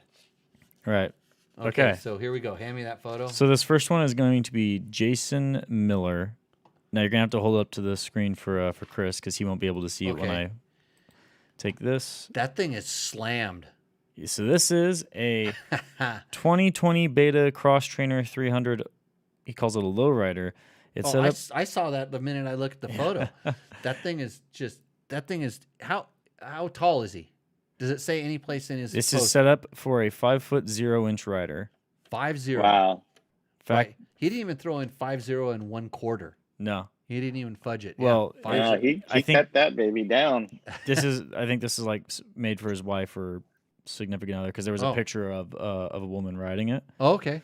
So factory sprung and lower Wait, 2 inches. you assumed that David, what's his name, Jason? Jason. You assume that Jason is a man. Yes. Because Jason has submitted other bikes before. Oh, he has. Oh, Yeah. okay. Just checking because he may have That is- long that hair. is And he may look like a woman. That is a pretty masculine name, though. Jason. Yeah. Yeah. I don't know you- too many chicks named Jason. Well, in this segment, we're just trying not to be too judgmental until Right. we start Okay. talking about the motorcycle. But you're trying to be judgmental. It's dirt bikes and Don't be motorcycle related judgmental products. without being judgmental. Right. Okay. So factory sprung and lowered 2 inches with the BYOB program. That's bring your own beer for those that don't matter. I thought it was build your own beta. Okay, I forgot I was partying. Bring your own booze is. Yeah. I've never heard of that before. Shaved seat with Seat Concepts cover. That's ARC good. levers. Mm-hmm. KTM 200 EXE clutch spring mod for the trial bike clutch pull. Right. I it's funny because I've heard about this now and it's something I want to try on the X Trainer. Although, do you have any complaints about the clutch pull on the one that we have? None. So when I read that, I was thinking, what? That's not a mod that I would have thought is necessary. So what I want to do now that I hear about this, I want to go out and abuse the crap out of the clutch. Oh, I forgot to talk about the clutch in the KLR 650 on my intro, by the way. I need to bring that up. But I want to abuse the crap out of the clutch and see if there's anything wrong with it, because beta clutches are generally really, really good. But okay, Yeah. so he's got a mod in there. That's awesome. Yeah, Cycra full wrap handguards, Enduro Engineering radiator braces, short reach rear brake tip, and it's jetted to perfection. Did he use electron carb or smart carb or something like that? He didn't say. No, he didn't mention anything about that. Because we got some other people telling us about try that as a Right. mod on the bike. I don't have any problems with the jetting. Where does this sit? Chris, what do you think? He, Oh, mean, he's there. The old boy modded the bike off for sure, but I mean the photo is, kind of lazy. Right, Just throwing the thing up against the wall. he sent and- 2 other photos. This is just the one that I picked because I didn't Oh, want to show someone. No, was there a better photo? Oh, because you didn't want to show Jason as a girl. Yeah, Yeah. Show that. Can you put that one on the screen? I can put it on the screen Okay. here. Okay. Give me a second. This is gonna judge Rooster Endo right here. You got to name it. Okay, so we're gonna put it up it'll come up on the screen, but you won't. Oh, Chris won't even get to see Chris it. won't be able to see it though. Oh. He's. Hold on. We can describe I'm it just- for him. We can describe it for him like we're supposed to describe it for our podcast listeners. Well, he's working on. That's right, because this is a podcast too, as you know. So the photo now we've put up is the female Jason hauling ass around a turn on a low shutter speed pan shot where he's actually got enough blur into the wheels and the disc rotor, so they're actually a little bit warped. But the entire thing is, I don't see the thing in the photo that's sharp, because that was the one thing I was always taught about a panning photo. Chris, maybe you need to have something in there that's sharp. Not just a Yeah, big blurry- it seems like an accidental pan. It doesn't seem. Yeah. It doesn't seem like a purposeful pan. Oh, It's right. a I mean, it's little- almost He's it's got- almost in he's- focus there. He's blurred the shit out of the trees in the background and all the other stuff. It looks Yeah. It looks like a fun trail.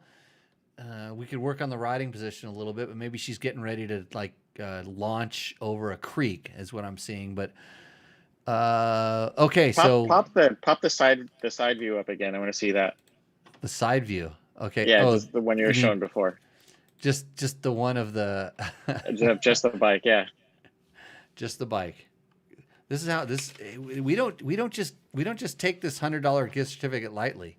I know. I'm trying to help you out here.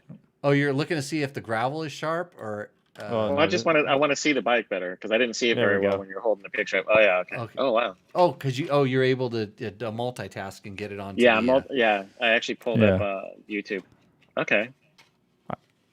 So All right. I do like the fact that they actually closed the garage door. That's putting some Yeah. effort into this. The fact that that's he more sent, than we get. the fact that he sometimes. sent multiple pictures in. I like the Beta X trainer. I like that they specifically set it up. I'm going on Roost on this one. Oh, it's roosting. And it's a bold move not using a bike stand either, I think.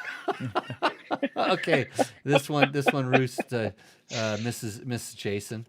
I agree. There we go. So Yeah, put that in the. It's roosting for me thing too. there. I think cross trainers are really fun. Matt's been riding a lot of cross trainer lately. We've got one for our. We're doing a big beginner bike, or beginner novice bike comparison, and so we've been doing a lot of that. What's our next victim? I mean contestant. Well, this is Derek Keith. Oh boy, this is he'll be able to see it. Hopefully, he can see Yeah. it on the other show because this is a little tiny photo, Matt. It's not just because the foot like it was small. Whoa, yeah, he sent us his thumbnail for his Instagram profile, I think. Yeah. Okay, so this is Derek Keith. Yes. He submitted a 2020 FE 350 Taco tricked out from top to the back. Top to the back. Yeah. So how do you go from the top to the back? Do you start at the handlebars, And then rear fin. work your way fender? through the motor, and then go back? Yeah. But anyway, he has a Vortex ECU PMB end cap. The reeds are out. The smog has also been deleted, as well as the O2 sensor. Scott stabilizer with BRP mount. Cycra CRM Ultra Bend Pro handguards. Enduro Engineering Extreme skid plate. Slave cylinder guard. Oversized brake pedal tip as well. All those were Enduro Engineering. Trail Tech. Tac. I don't know what he meant to put there. Something from Trail Tech. A Cherubi's VSL headlight, KTM coolant recovery tank, Cycra front disc guard, modified Fastway shark fin, KTM swing arm guards. Modified Fastway shark fin. My question is, how would you modify the shark fin? Do you think he's like Crazy Nate and just drilled holes in it? Probably. Okay. Maybe. I just question. Yeah. You got to make it lighter, man. You got to make it lighter. If the picture were any better, I'd be able to see it, but I'm looking, it's like, everybody says as you get older, your eyes get bad. This is what it looks. This is what I'm looking forward to. Cause okay. I'm Hey, worried. your eyes should have gotten bad by now, Jimmy. Well, they are. I just deny it. Because you're pretty old. Hey, all my friends, like they jokingly buy me those glasses, those reader glasses and stuff, and I just lose them. Yeah. Don't use them yet. I have a hard time like when I'm writing like filling out checks and things like that. Are the very few times I write anymore, and I realize I can't see what I'm writing. I'm just doing it off of Braille. You might want to try the readers out. Okay, yeah. All right, so Is that it? Polysport engine guard. I didn't think we were done yet. No. Husqvarna crankcase guard. A Cherubi's X-Grip frame guards and a Cherubi's fork shoe protectors. P3 exhaust guard. Taco air filter upgrade kit. Taco crankcase breather bypass kit. Taco 90-degree fuel fitting with Gulen fill filter disconnect. Dirt Tricks chain adjuster. Dirt Tricks cam chain tensioner.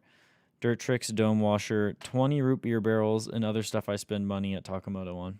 Oh, yeah. So he spent a lot of money on taco stuff, which is great. Support tacomoto.com. They have if you want to make your Husky as trick as this one, you can go to tacomoto.co.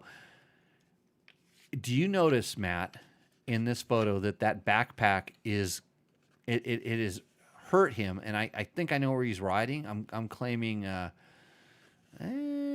maybe someplace in a state that starts with a U, and anyways. Mm-hmm.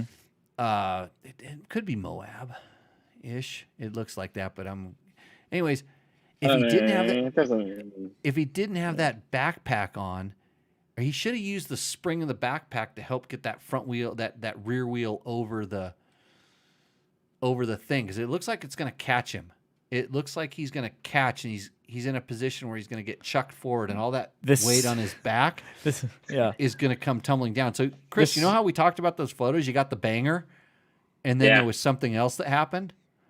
I think Uh-huh. something else happened. So if what's his name?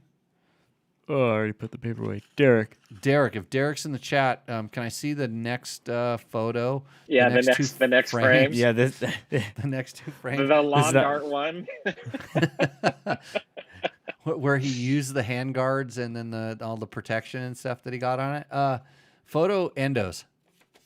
I like how much Yeah. Taco Moto stuff, but the photo endos, put them on there upside down because I think that's where he ended up. Yeah, it's It could have happened. very. I agree. very I'd like to see a better shot of the bike. That photo, actually, at that point, he could be going forward or backwards, and we would never know. and you never know because it's a photo. You know, I gotta say that riding with a backpack on sucked. I hated it, especially carrying all kinds of heavy photo equipment whenever we go in the hills and ride to shoot photos and stuff. Yeah, That sucked. I hated Yeah. carrying that backpack. you and Kenny Jones and Drew Yeah. Rees and you guys were just troopers carrying that stuff around. And Yeah. I'd always try to take you to the best photo location, which was probably the worst way to get there. Probably. Yeah, it wasn't very good. I remember one time you let me ride your clapped out 350. Remember that? the TTR, the Yamaha. No, it wasn't. It was a Yamaha. It was a DR. The No, Yamaha TT 350 had two carburetors. yeah, that That's thing was such- fun. I liked it. I that could was a go good up bike. hills on that thing in first gear, like hardly any gas at all. Just brrrr. That thing was Yeah. badass. Yeah, I But had it was I had clapped out. I had it jetted. Oh, it was used pretty hard. Yeah, Any bike that I had, you remember my barn? It was just full of bikes. I that know, were full of just, crap. just I rode Just and roached out kept crap. everything. I just kept. It was like if it ran, it got ridden. And Yeah. you know, like I look at a young Carson Brown these days, who's just an Instagram sensation, and I was doing the same thing as him. Like just whatever I get my hands on, fix it up and ride the wheels off it. I just didn't have a super hot girlfriend that was a pilot, and in her spare time she shot videos of me all the time. Didn't have that. Carson's Well, killing it. If Heather would have shot videos of you, you wouldn't have anywhere to put them anyway back then. So it wouldn't matter.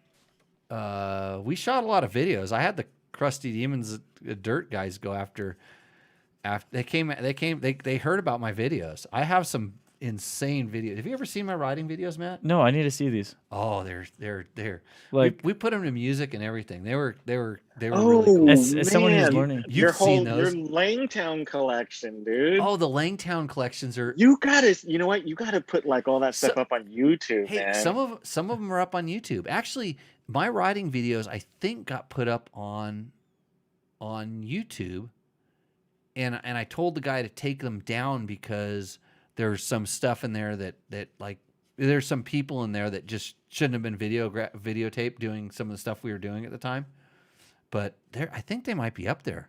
I think they're unlisted or they're private or something. Dude, you should start a YouTube channel of just all your old videos because you were doing that stuff before Krusty and all that stuff. Yeah, they heard about the videos that we had, and they'd seen them because some of the guys, the Krusty guys, they lived right above Sheep Hills, and so they'd seen the videos there, and they sent some of those guys they're like, hey, can I? They saw them and like, can we use that in a video? And I mean, we were hucking bikes off cliffs and doing stupid shit, and yeah. No, I need to see these as someone who's kind of looking for video inspiration. Oh, I'll show you some video inspiration. Just don't. Oh try man, this the at home. commentary is gold too. Even on the 'Cause Langtown Jimmy videos. does his own commentary and it was awesome. I commentate on the race I was in. Oh, really? Yeah. Yeah. Oh, 'cause yeah. Nobody else would do it. Uh-huh. Me and Gary Martini. Yeah. Okay, Wow. back to this damn Rooster Endo thing. Okay. All right. All right. So this is from Sean Holden. This is a 2015 KTM 500 EXC. I have like 3 of those. Only 3? Well, of 2015s. Okay. Actually, I don't think I have a 2015.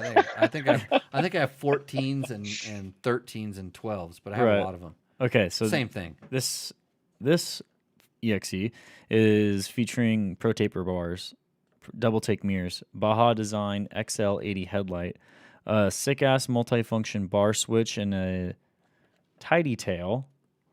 A titty tail? Tidy tail. Titty tail. We used to have a co-host, Chris, that mispronounced everything, and one of the best ones was titty tail. And he had no idea what he said either. Yeah. Yeah, he was. He actually said it. The funny thing is, he's at least 16. He said, "Titty tail," and he knew he wasn't supposed to say titty, and so he's like looking around like he's gonna get in trouble. Like I don't know what titties are. All right. Rugged radios, GPR4 steering stabilizer, ODI Rogue lock-on grips, Psycho wraparound handguards, bulletproof designs in rear disc guard, and threaded bar inserts. Seat Concepts tall seat, Pro Moto billet kickstand and rear rack, Enduro Engineering license plate holder, FMF titanium 4.1 silencer and Mega Bomb header, Racetech gold valve springs and shock bladder conversion, Euro tuned, Taco Moto fork wrap LED signals and accessory circuit power relay system, KTM hard parts radiator guards, Fastway foot pegs, a Cherby skid plate and 3.0 gallon fuel tank. Comes with tubeless tires and a Kenda Equilibrium rear and IRC VX40 front. I tell you what, this guy has hit every It sounded like your bike. well, but different brands. Right. Like he's gone and modified everything that I would say a somebody that would still measure on the scale of being clinically sane would modify without going overboard. He's done all the things. He's hit all the points on this thing. And it's an older bike. It looks like well kept. I'm sure the guy's proud of it. A little bummed on the lighting. He could have I kind of like it. It's a little moody. I kind of like it. I want to ride that bike. Well, I want to ride it too. It's a 500, so you see that road that he's on there, and you could send it. Like you see the tracks there, and you're just like going, it's got some gritty that tire, that Kenda tire. Notice my shirt too. That Kenda tire will hook up. And the good thing is that tire will hook up so well that it has enough traction to lift the front tire off the ground, so you don't have to worry about the front tire, whatever it is. Know what I mean? Yeah. Yeah. Okay, I have a question though. I have a question. You know what? I'm looking at it on the screen now, and the moodiness comes across because I was gonna say he was a little dark in the middle. If he would have just pivoted it on the kickstand and just caught a little more of that side light, Chris, he could have done a lot better. I'm still liking it because he's out riding just before sunset. You know what I mean? Low shadows, yep. And he's having a fucking good time. Right. You have to be having. So, a good but time. I have a question though. What do you think of those Acerbis plastic skid plates? I'm a fan. I go between plastic, and then if I'm gonna go extreme enduro and just mash the crap out of something. The Acerbis ones are probably just a little bit on the thin side. TM Design Works makes ones that are a little bit thicker, and then there's some aluminum ones, like the Enduro Engineering aluminum ones, that will probably, if you're a smasher, you should probably look into something like that. But for the average guy, I think these things get the job done. I have them on a few of my bikes, and I'm happy with them. So if you had a preference between aluminum or plastic, what would be your go-to all the time? It depends on the use of the bike. Like I said, if I think if I'm gonna do something that's gonna dent the frame, I'm gonna send it into a rock or smash it where I could dent the frame, and I knew beforehand, and that's what I usually don't know beforehand. I take my bike with my plastic skid plate and I go, oh, it's no problem, and I smash the frame. I would try to go with something a little more robust, like I said, the TM Design Works or an aluminum one. But if you're just doing normal riding and you're just going to kind of glance off of rocks and things, then that thing's fine. Yeah. So you thinking about a plate for your BMW 850? I've been looking at them. I've been looking at mostly aluminum ones. Right. And the good thing about that, so the aluminum ones on some of the bikes, especially these KTMs, you can really screw up the handling of the motorcycle. It can bind the chassis. And really? And then they make extra noise. They resonate and everything. So, and it's funny, on the adventure bike world, you start with the Black Dog Cycle Works ones, which are like the just indestructible, smash it in anything skid plate. And then you can go all the way to their companies that make stuff that's just like jewelry. It's just you're bolting it on for what it looks like.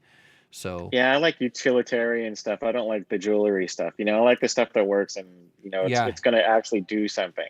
And I'm so out of the BMW loop anymore. I know Tour Tech stuff is pretty good on theirs with the BMW stuff, but anyways, this bike roosts. Yeah, so? Yep, for sure. I think it's a Roost as well. Absolutely. It's a roost. All right, last one of the night. This is from Aaron Long. Literally submitted 20 minutes before the show. Oh, so are we running out of submissions? Do we need more submissions for Rooster Endo? So this was something I thought I had more, but we will need more submissions moving forward. So if you're listening and maybe you've submitted a bike before and you have another one, or you have No. We want new submissions. Yeah.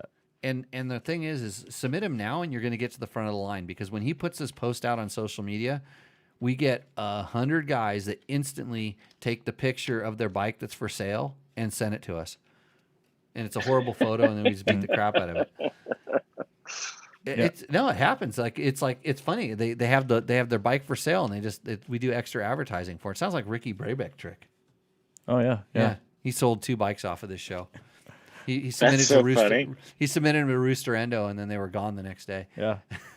He also put his chick in some of those videos. In one of the Dude, videos I sold my clapped out DR 650 just as the pandemic was starting, just as we went on lockdown, and I sold it in a half hour. I put it on Craigslist, and it sold in a half hour. That's a really good And bike. I realized that I sold it for way too cheap. Oh, if you would have waited like a couple months into pandemic, like the I price could have sold it for 3. Yeah, exactly. I had no idea. Sean Holden, plastic slides better. Is he? Oh no, Utah Desert Rider plastic slides better. Sean Holden. It was a sunset ride from 2 weeks ago. Was Sean? That's Sean was the other submission? Sean was the one who just this roosted. one here? Yep, he's the Okay. 500 EXE. Yeah. Okay. That's, you know what? Hanging out in the chat room waiting for your bike to come up always pays dividends on this show. Because I was literally having some I know which one I like for the roosting and stuff. I know which one I like for now I know which one I like for the thing. You know what would be even better if you had your friends on this show, just tell me, Jimmy, you need to pick Sean's bike. It's the best. In the chat room. See how you can organize that. Okay, now keep going. Hold on. Before I go into this list, Todd, put in the chat, where did you submit it at? And then anyway, so back to the bike here. Okay, new bike. Next bike. Yep. I thought I had the photo all queued up and Let me start everything. reading who it is. So our next bike is by Aaron Long. And he says, it's funny because I was looking at the bike and I couldn't tell what it was. I thought it was a 500 when I first saw it. I did too. I went 500. Yeah. But Aaron Long says, let's see how much hate I can get with my 690. This is my 2016 KTM 690 Enduro. I put 12,000 miles on it and many multi-day trips. And it has a Wings exhaust, Rally Raid intake and filter, Dynojet Power Commander with custom tube from Cycle Tune for its setup. Wow. Safari tanks in addition to the factory fuel tanks, putting me at 6.9 gallons. That's 0.2 gallons less than a KLR 650, by the way. Or more. 0.2 more than a KLR 650. And all the giant loop bags. I know I'm forgetting some things, but it's enough for Jimmy to hate on because it's no Husaberg. It sounds like we've lost sound. You did something and we lost sound. What? Oh, we should still have sound. I can You can hear me? Yeah. Okay. My headphones seem like they dropped off there. Oh, it's no Husaberg, Aaron. Although I'll tell you what, if there was a single cylinder motor that kind of like reminds me of Husaberg, the KTM 690 motor is it. It's really good. You got to turn the volume down on that damn computer. So, no, I don't hate on your bike that much. I just hate on all KTM 690s in general. It's kind of like, Chris, what are you riding these days again? BMW 850 GS. And you told me that, and what was the first sound that came out of me? I hate that bike. And I'm like, why? Yeah, I wish I didn't wield such a big sword with my hatred for certain bikes. It's not hatred. It's just, it's their as the guy who liked the XR400 forever because of its utilitarianness. And now there's bikes that are utilitarian, kind of like the KTM 500, that'll just do a lot of everything. Yeah. That are so much better. And then there's this. The KTM 690 tries to fit into this thing. And the fact that you had to bolt on those giant boobies of gas tank to compensate for the small gas tank that they put in the wrong place on a bike that has a chassis that has a hard time doing any sort of sensible handling. Did I just say a bunch of weird stuff about like why I don't like the bike? Yeah, pretty much. Hey, that you know bike, what though? You know what? I'll bet though? you that kinda- that bike's like a KLR 650 with a rigid chassis right now, like one that you can actually feel the ground. Where the KLR 650, you don't feel anything that's going on underneath you. The bike just goes right over it. So, go ahead, Chris. You know what the best bike in the world is? The one you're on when you're on it. Exactly. I totally agree. I could have fun on Aaron Long's bike, and it would I probably for the first 20 minutes. Now I'm trying to think. For the first 20 minutes, I'd be thinking about how I could be on a better bike, and then But I would just be. You could live on this one. Yeah, but I could. I mean, look at it. I could probably put the same amount of shit on a KTM 500. Yeah, that's and true. and be happier. I did that tour of Idaho on one that was, but you know, hey, no, I don't hate your bike. I think you've built an adventure bike that's pretty damn capable. I mean, you can go a long ass ways with that much gas in that bike. You've figured out how to get your bags on it. It's got a lot of stuff. Are we going to throw one more in here? Yeah, normally we do 5, so Okay. we'll get the 5th one in here. No, man, I don't- appreciate the DIY-ness of it for sure. Yeah, he's taken it and turned it into what he wants, and I think it's Yep. pretty good. I mean, he probably is envious of everybody else that has an extra cylinder. That you know. You know what? When I had my DR650, I wasn't. I loved that bike. The bike was great. Yeah. You know, I put a bigger tank on it. I did. You know, I had my rack on it and everything. I put new bars on it. It's coming down to the poor quality backlit photo that was shot during 3:00 in the afternoon. It's gonna cause it to, you know what? Since I just want to prove that I don't just hate. I'm going with Roost on this one. Oh, is it going next to the 570? No, I'm going Endo. Oh, you're going Endo?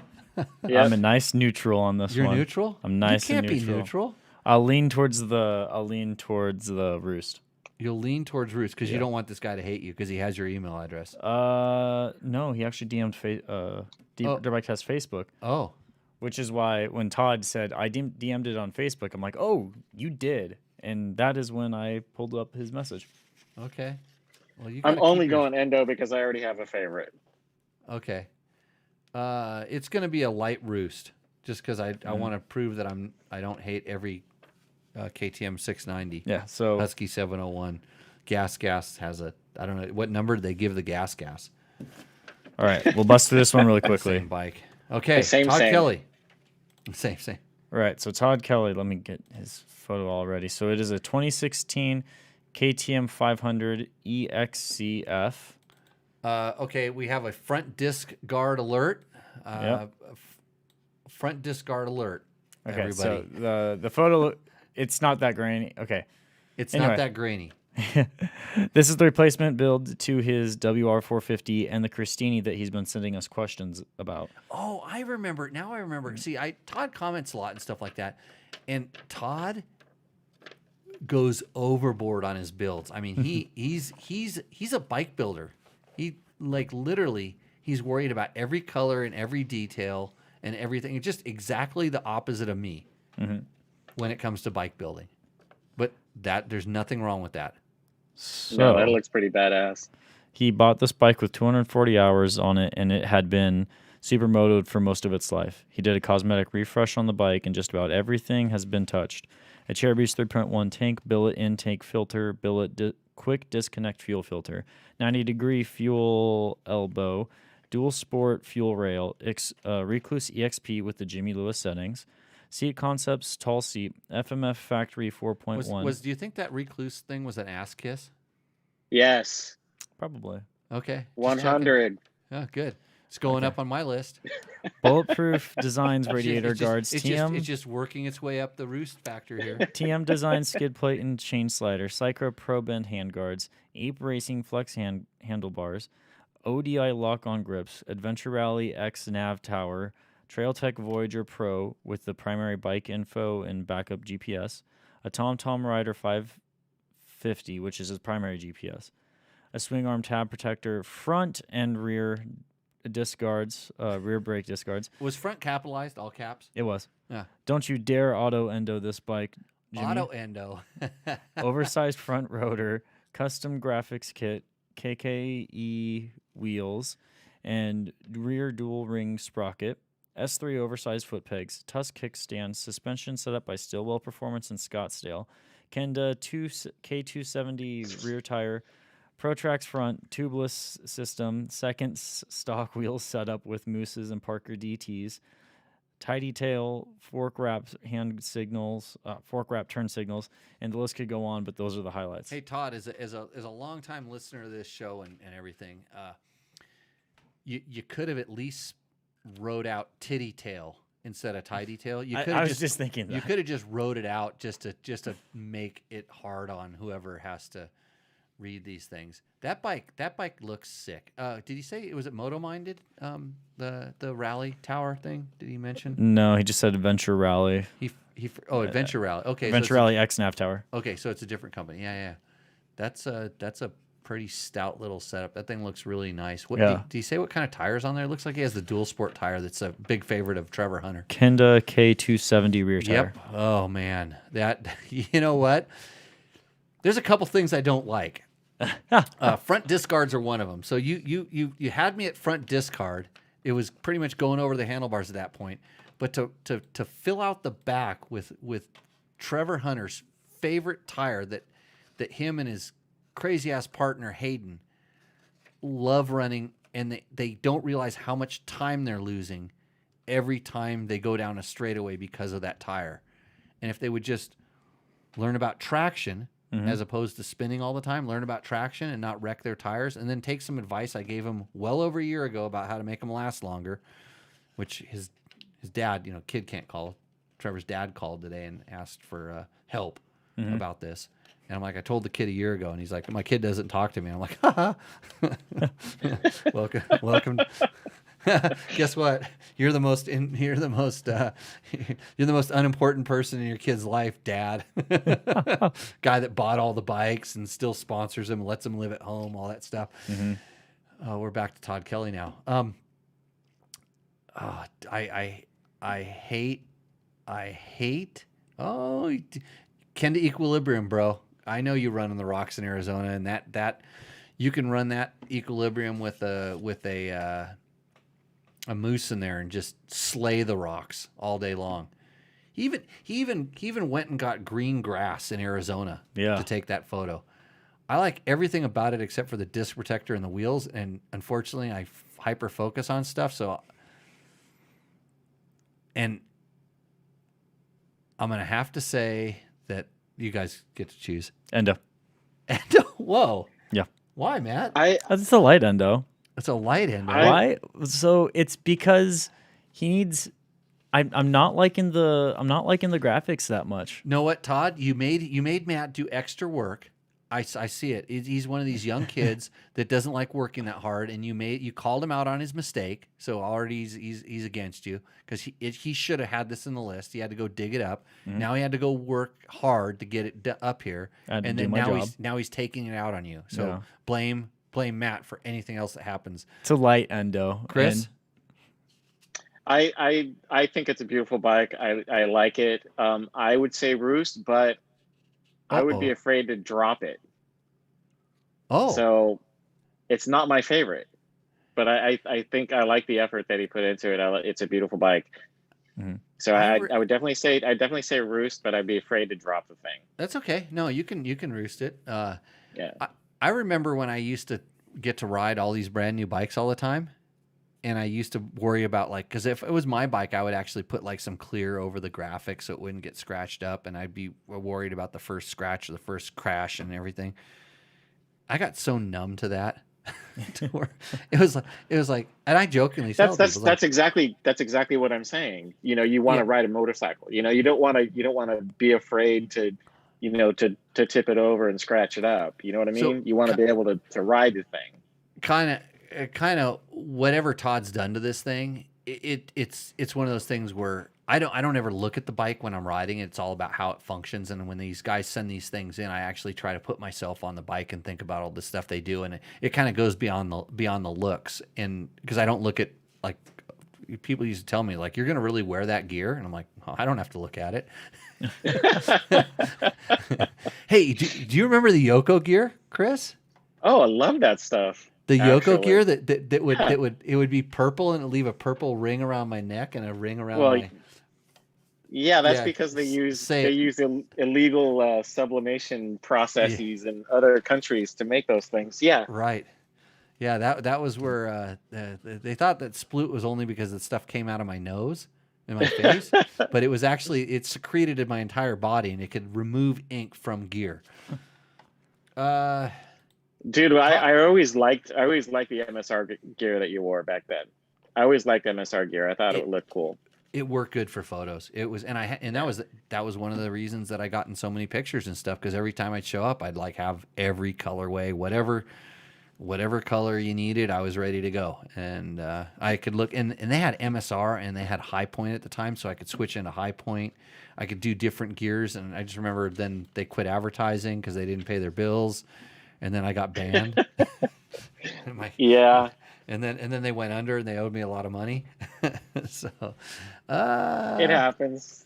Hey Todd, I think at Roos, I'm going against Matt. I like the fact that you called him out and on his mistake. I think the bike Roos, it's definitely right up there. It's right in between these other two that roost. So I should clarify what my problem with it. It's not necessarily the graphics, it's the blue hubs with these graphics. They clash. Whoa. That's deep. Yeah. I said, it's a beautiful bike. He put a lot of effort into making it look good, and that, to me, yeah. Yeah. Well, obviously he polished a turd because he got it with a lot of miles on it, put some effort into it. He's submitted a few other bikes that are really good. Hey, Todd, have you ever won before?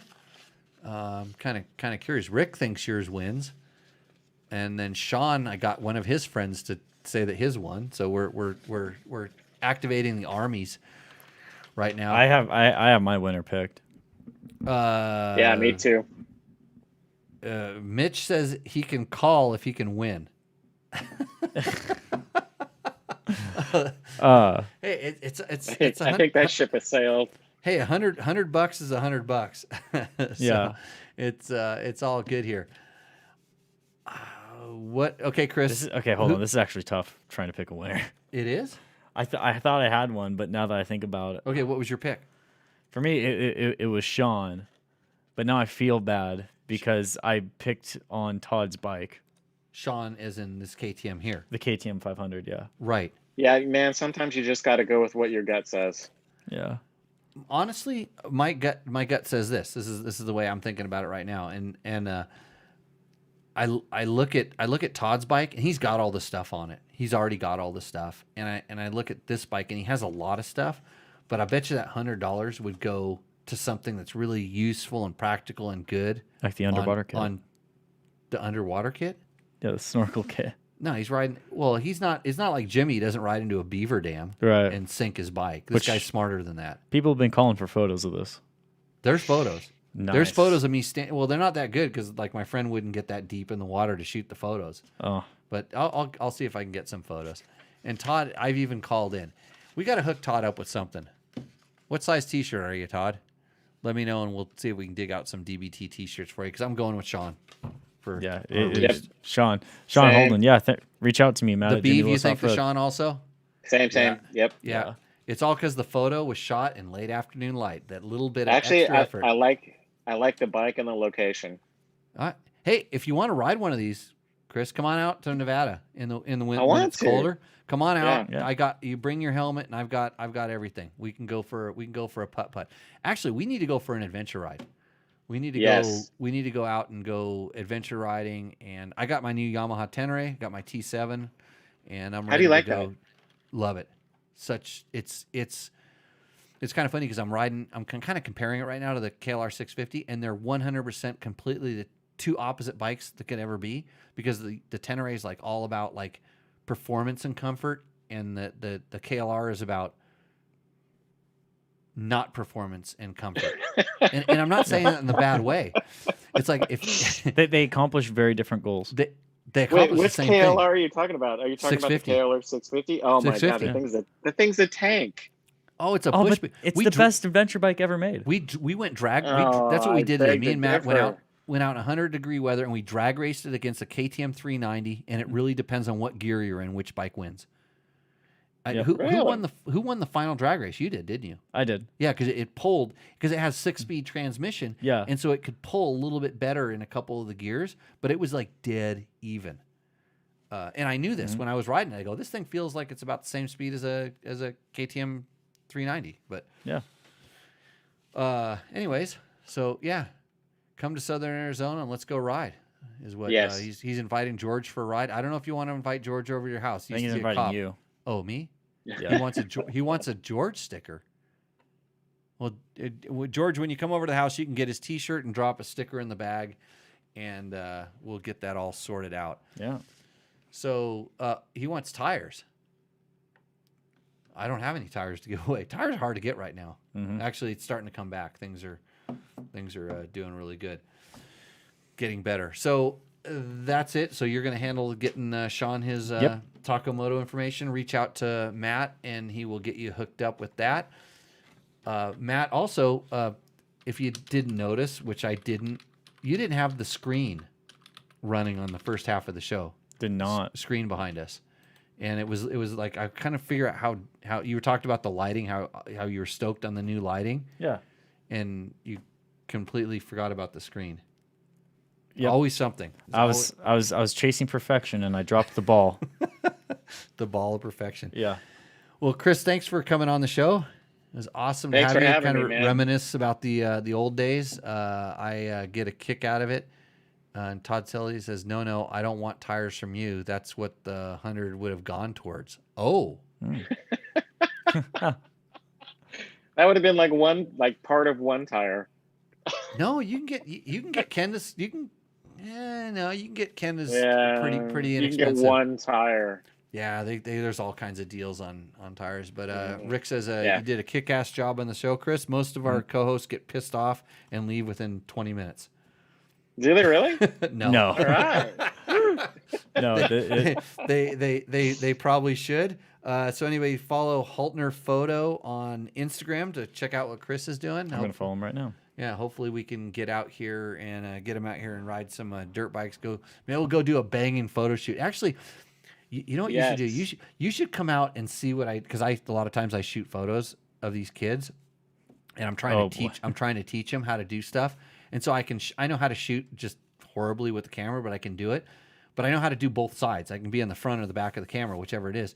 And half the time I just get my arms can't flap up and down, and I can't yell enough. And so I'm just like, hold this. And I hand them the camera and I say, point it at me. And I go, bah! And if they can push the button at the right time, and we're in Pahrump, Nevada, so most of these kids can shoot guns, so they kind of get it. Mm-hmm. They can shoot, they can push it, and they get the photo. I'm like, why can't you do that? You sound like Remember those ketchup. days?